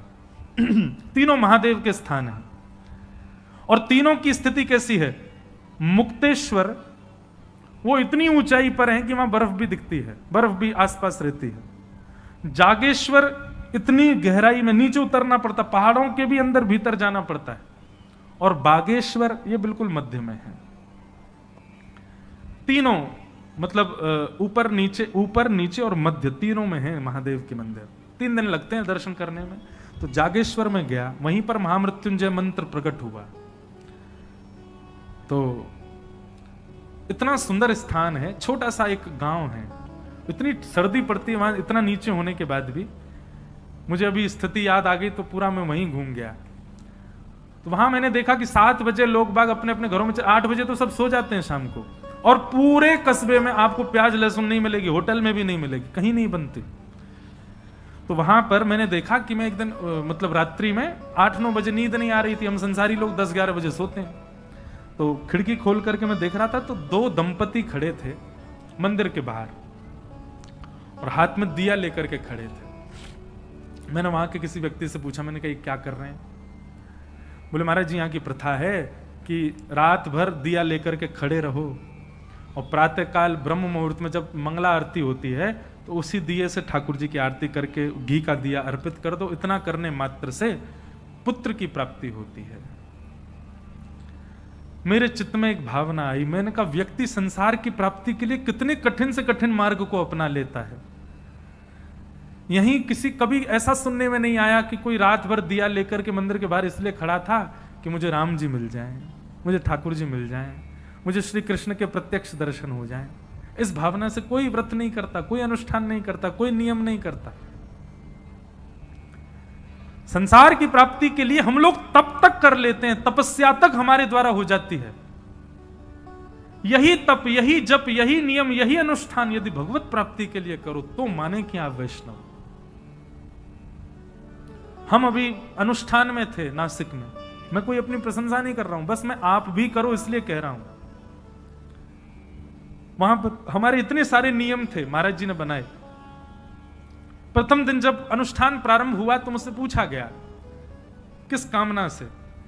मैंने कहा बस हमारे गिरधर लाल जी एक दिन भुजा नीचे करके मुझे दर्शन करा दें, इसलिए अनुष्ठान करना है। कभी ठाकुर जी के अचल में सचल का दर्शन हो जाए, वो अचल कभी अपने नेत्र पलक झपक करके मुझको दिखा दें। राधिका किशोरी संग रमण तुम्हारा, मुझको दिखा दो कभी ऐसा नजारा। राधिका किशोरी संग रमण तुम्हारा, मुझको दिखा दो कभी ऐसा। कभी इस कामना से कोई अनुष्ठान किया? कभी इस कामना से कोई व्रत किया? एकादशी व्रत कितने लोग करते हैं? हाथ ऊपर करो। कल की है एकादशी, परसों है, हैं? परसों है ना, आज नौमी है, नौमी और दसवीं दोनों, कल भी एकादशी कई जगह। परसों से आप लोगों की एकादशी का एक ही उद्देश्य होना चाहिए, यही। आप लोगों का भले ही मन नहीं हो, पर हम जबरदस्ती आपसे ये हम संकल्प करवा दिया, अब वो संकल्प हो गया आप लोगों का। अब परसों से आपकी एकादशी का एक ही उद्देश्य है, राधिका किशोरी संग रमण तुम्हारा, मुझको दिखा दो कभी, हमको दिखा दो कभी ऐसा नजारा। सघन कुंज है, यमुना का तट है, और श्याम सुंदर सचल श्री किशोरी जी के साथ रमण कर रहे हैं, गले में गलवैयां डाले विचरण कर रहे हैं। और वो हम अपने इसी तन से, इन्हीं नेत्रों से, इसी जीवन में उसका प्रत्यक्ष दर्शन कर रहे हैं। यही हमें अपनी एकादशी से चाहिए, यही हमें हमारे व्रत से चाहिए, और कुछ नहीं चाहिए। संसार क्यों मांगते हैं हम अनुष्ठानों से, हम व्रतों से? जब मनोकामना पूरी होती ही है इन व्रत अनुष्ठानों से, तो ठाकुर जी को मांगो ना। संसार की सब वस्तुएं तो आपके कर्म प्रदान कर देगा, कर्म प्रदान कर देगा, ठाकुर जी को मांगो ना। और ये दर्शन जैसे ही हो जाए, फिर चाहे मैं मर जाऊं, फिर चाहे मैं मर जाऊं, बसा कर नैनन में, छिपा कर नैनन में, बसा कर नैनन में, छिपा कर। ये उद्देश्य है।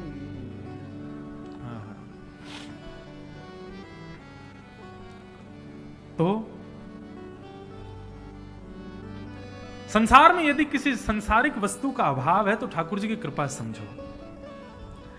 लेकिन आत्मदेव बड़े दुखी हो गए, पुत्र की कामना के लिए रोने लगे। संत के पास गए, संत ने एक फल दिया, उसी फल को अपनी पत्नी को ला के दिया, पत्नी ने गाय को खिला दिया। गाय के गर्भ से गोकर्ण जी महाराज हुए, और पत्नी अपनी सहेली के पुत्र को ले आई, उसका नाम धुंधुकारी हुआ।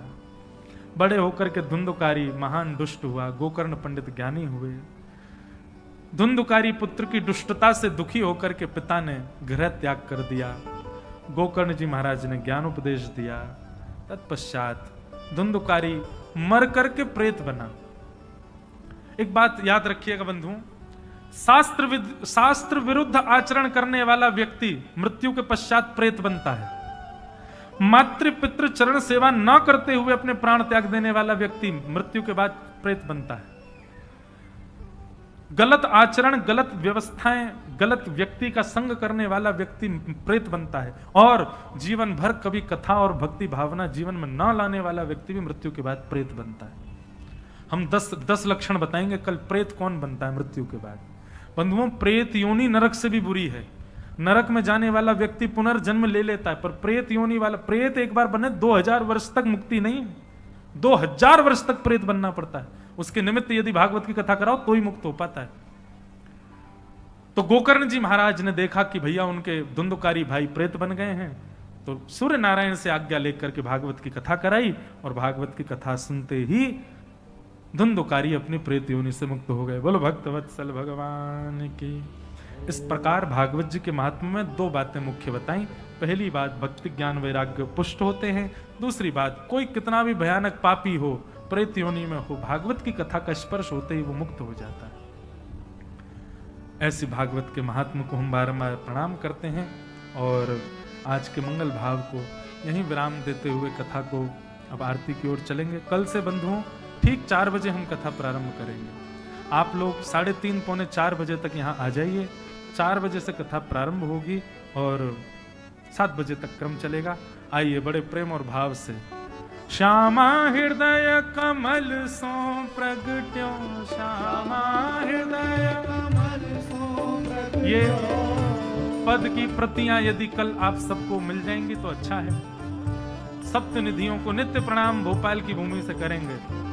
श्यामा हृदय कमल सो प्रगट्यो, श्यामा हृदय कमल सो प्रगट्यो, और श्याम हृदय कुभार, वृंदावन प्यारो वृंदावन, वृंदावन प्यारो वृंदावन, हे श्री वृंदावन प्यारो वृंदावन, वृंदावन प्यारो। हमारे वृंदावन के 7 ठाकुर जी, गोविंद देव जी, गोपीनाथ जी, मदन मोहन जी, राधा रमण जी, राधा वल्लभ जी, जुगल किशोर जी और श्री बांके बिहारी। इन 7 ठाकुरों को इस पद में हम प्रणाम करेंगे। और इसका ऐसा भाव दास के मन में आता है कि इस पद को गाने से वृंदावन को प्रणाम, संपूर्ण वृंदावन को प्रणाम हो जाता है। तो इसलिए बड़े प्रेम और भाव से 7 देवालयों को प्रणाम करो, 7 निधियों को प्रणाम करो। सबसे पहले गोविंद देव जी। सब सुख सागर रूप उजागर रहे वृंदावन धाम, सब सुख सागर रूप उजागर रहे वृंदावन धाम। हाँ प्यारो रहे वृंदावन धाम, प्यारो रहे वृंदावन धाम। रूप गोस्वामी प्रगट कियो जहाँ, रूप गोस्वामी प्रगट कियो, श्री रूप गोस्वामी प्रगट कियो जहाँ, रूप गोस्वामी प्रगट कियो, राधा गोविंद रूप निधान, वृंदावन प्यारो वृंदावन, वृंदावन प्यारो वृंदावन, हे श्री वृंदावन मेरो वृंदावन, वृंदावन मेरो वृंदावन। रूप गोस्वामी प्रगट कियो जहाँ, रूप गोस्वामी प्रगट कियो, राधा गोविंद रूप निधान, वृंदावन मेरो वृंदावन, वृंदावन मेरो। हरताल बजा के गाओ, श्री वृंदावन प्यारो वृंदावन, वृंदावन प्यारो वृंदावन। हे बिहरत निस दिन कुंज गलिन में, ब्रज जन मन सुख धाम, बिहरत निस दिन कुंज गलिन में, ब्रज जन मन सुख धाम। हाँ प्यारो ब्रज जन मन सुख धाम, प्यारो ब्रज जन मन सुख धाम।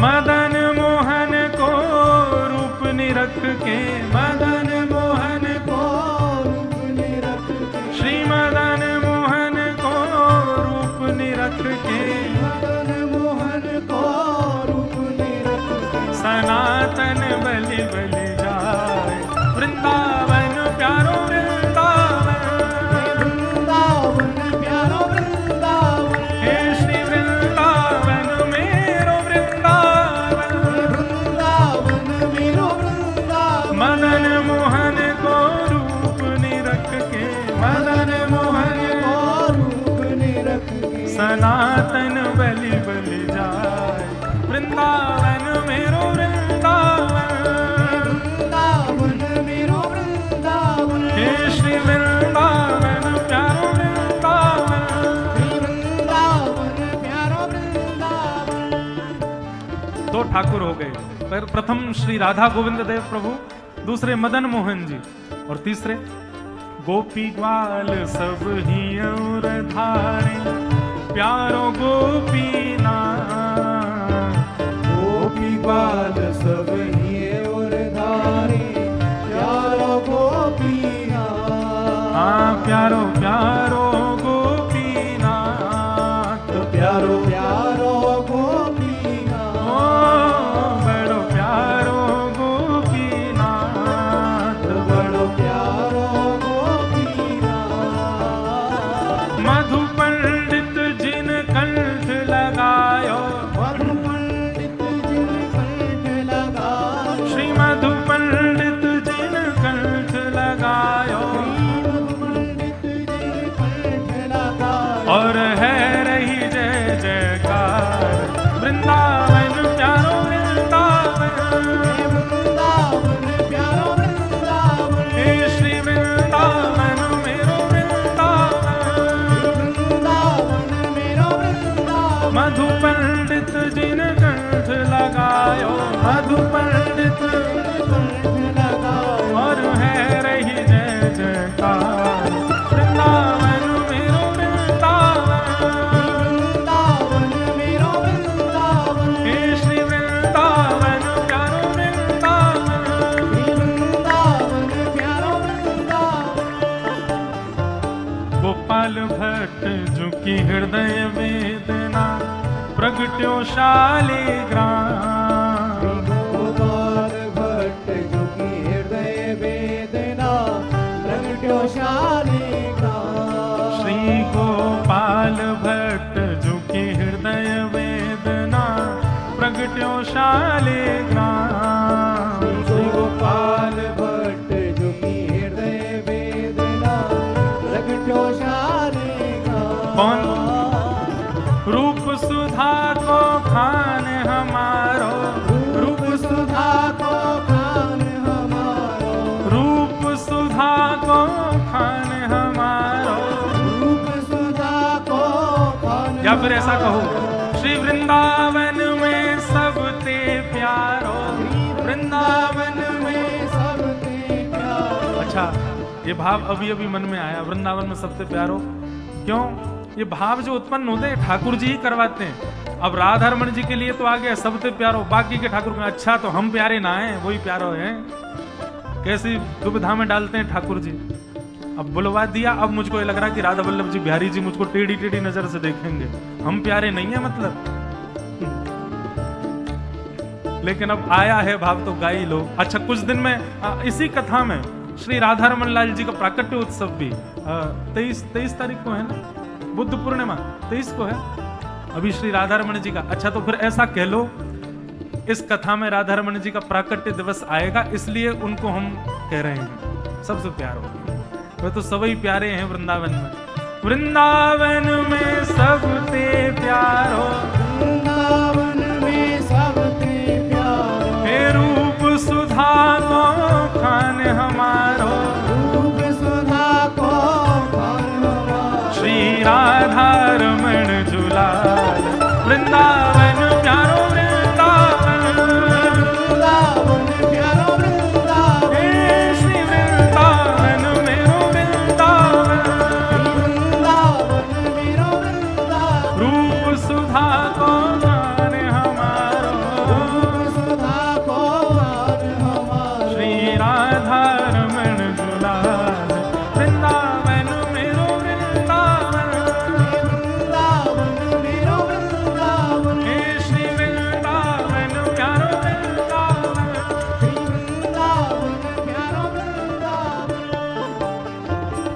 आतुर हित हरिवंश पुकारो, श्री राधा राधा नाम। आतुर हित हरिवंश पुकारो, श्री राधा राधा नाम।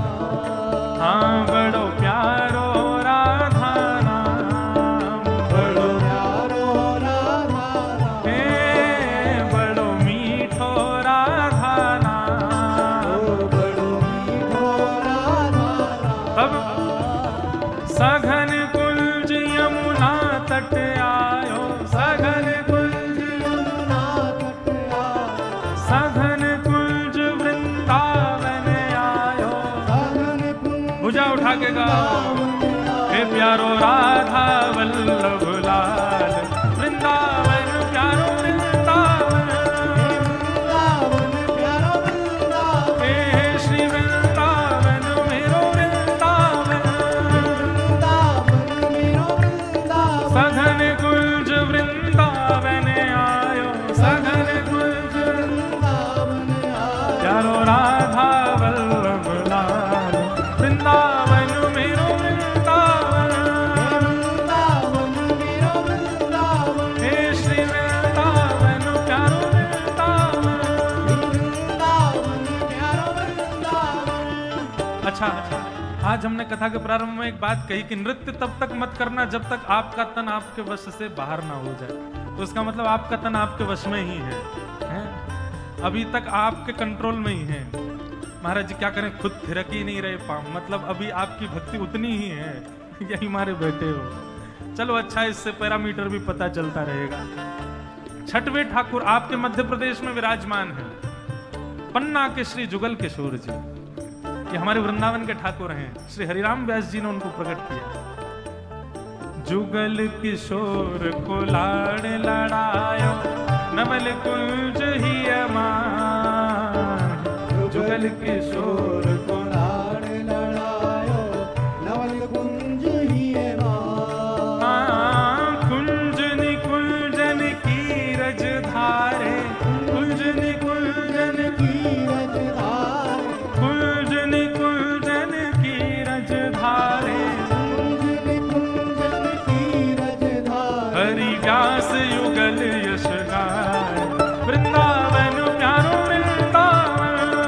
वृंदावन प्यारो वृंदावन। हे श्री वृंदावन मेरो वृंदावन। वृंदावन मेरो वृंदावन। कुंज निकुंजन की रज धारे, कुंजन की रजधार। जहाँ व्यास युगल यश गाय, वृंदावन प्यारो वृंदावन। वृंदावन प्यारो वृंदावन। हे श्री वृंदावन मेरो वृंदावन। वृंदावन मेरो वृंदावन। वृंदावन के सातवें और सबसे आकर्षक ठाकुर जी। आहा। हे भुवन चतुर्दश की सुंदरता, निधिवन करत बिहार। भुवन चतुर्दश की सुंदरता, निधिवन करत बिहार। हाँ, भुवन चतुर्दश की सुंदरता, निधिवन करत बिहार। भुवन चतुर्दश की सुंदरता, निधिवन करत बिहार। कौन? श्यामा प्यारी कुंज बिहारी, श्यामा प्यारी। पूजा उठा के गाओ, श्यामा प्यारी बांके बिहारी, श्यामा। श्यामा प्यारी बांके बिहार। और जय जय श्री हरिदास, वृंदावन मेरो वृंदावन। वृंदावन मेरो वृंदावन। हे श्री वृंदावन प्यारो वृंदावन। वृंदावन मेरो वृंदावन। श्यामा प्यारी कुंज बिहारी, श्यामा प्यारी कुंज बिहारी। हे श्यामा प्यारी बांके बिहारी, श्यामा। श्यामा प्यारी बांके बिहारी।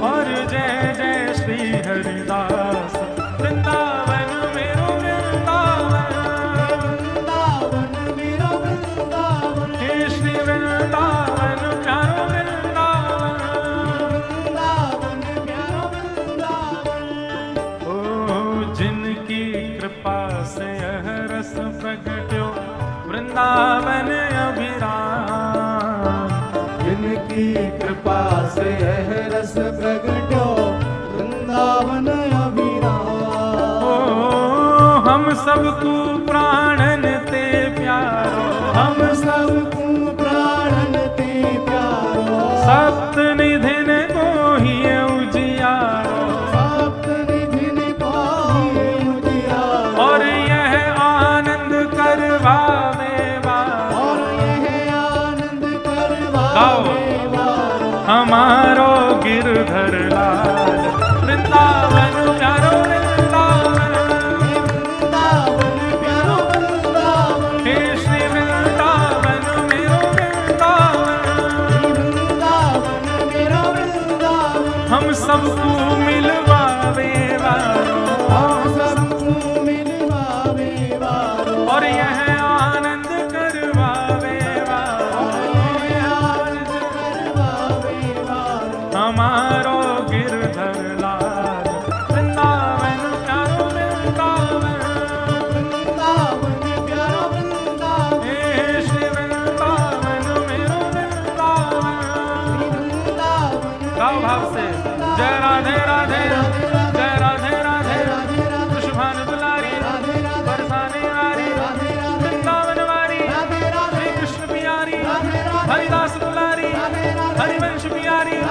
जय राधे राधे, जय राधे राधे, जय राधे राधे।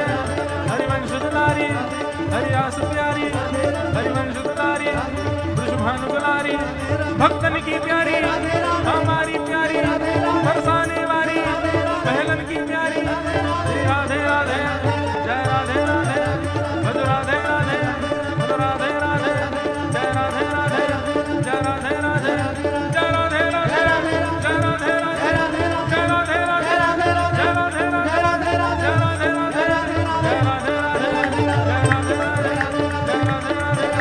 राधे राधे, जय राधे राधे, जय राधे राधे, जय जय श्री राम, जय जय श्री राम, जय जय श्री राम। बोलो वृंदावन बिहारी लाल की, श्री राधा रमण लाल की, श्री राधा वल्लभ लाल की, प्यारे गिरधर लाल की, पूछरी के लौठा की, हुप हुप प्यारे। कल मिलेंगे पुनः 4 बजे सब लोग।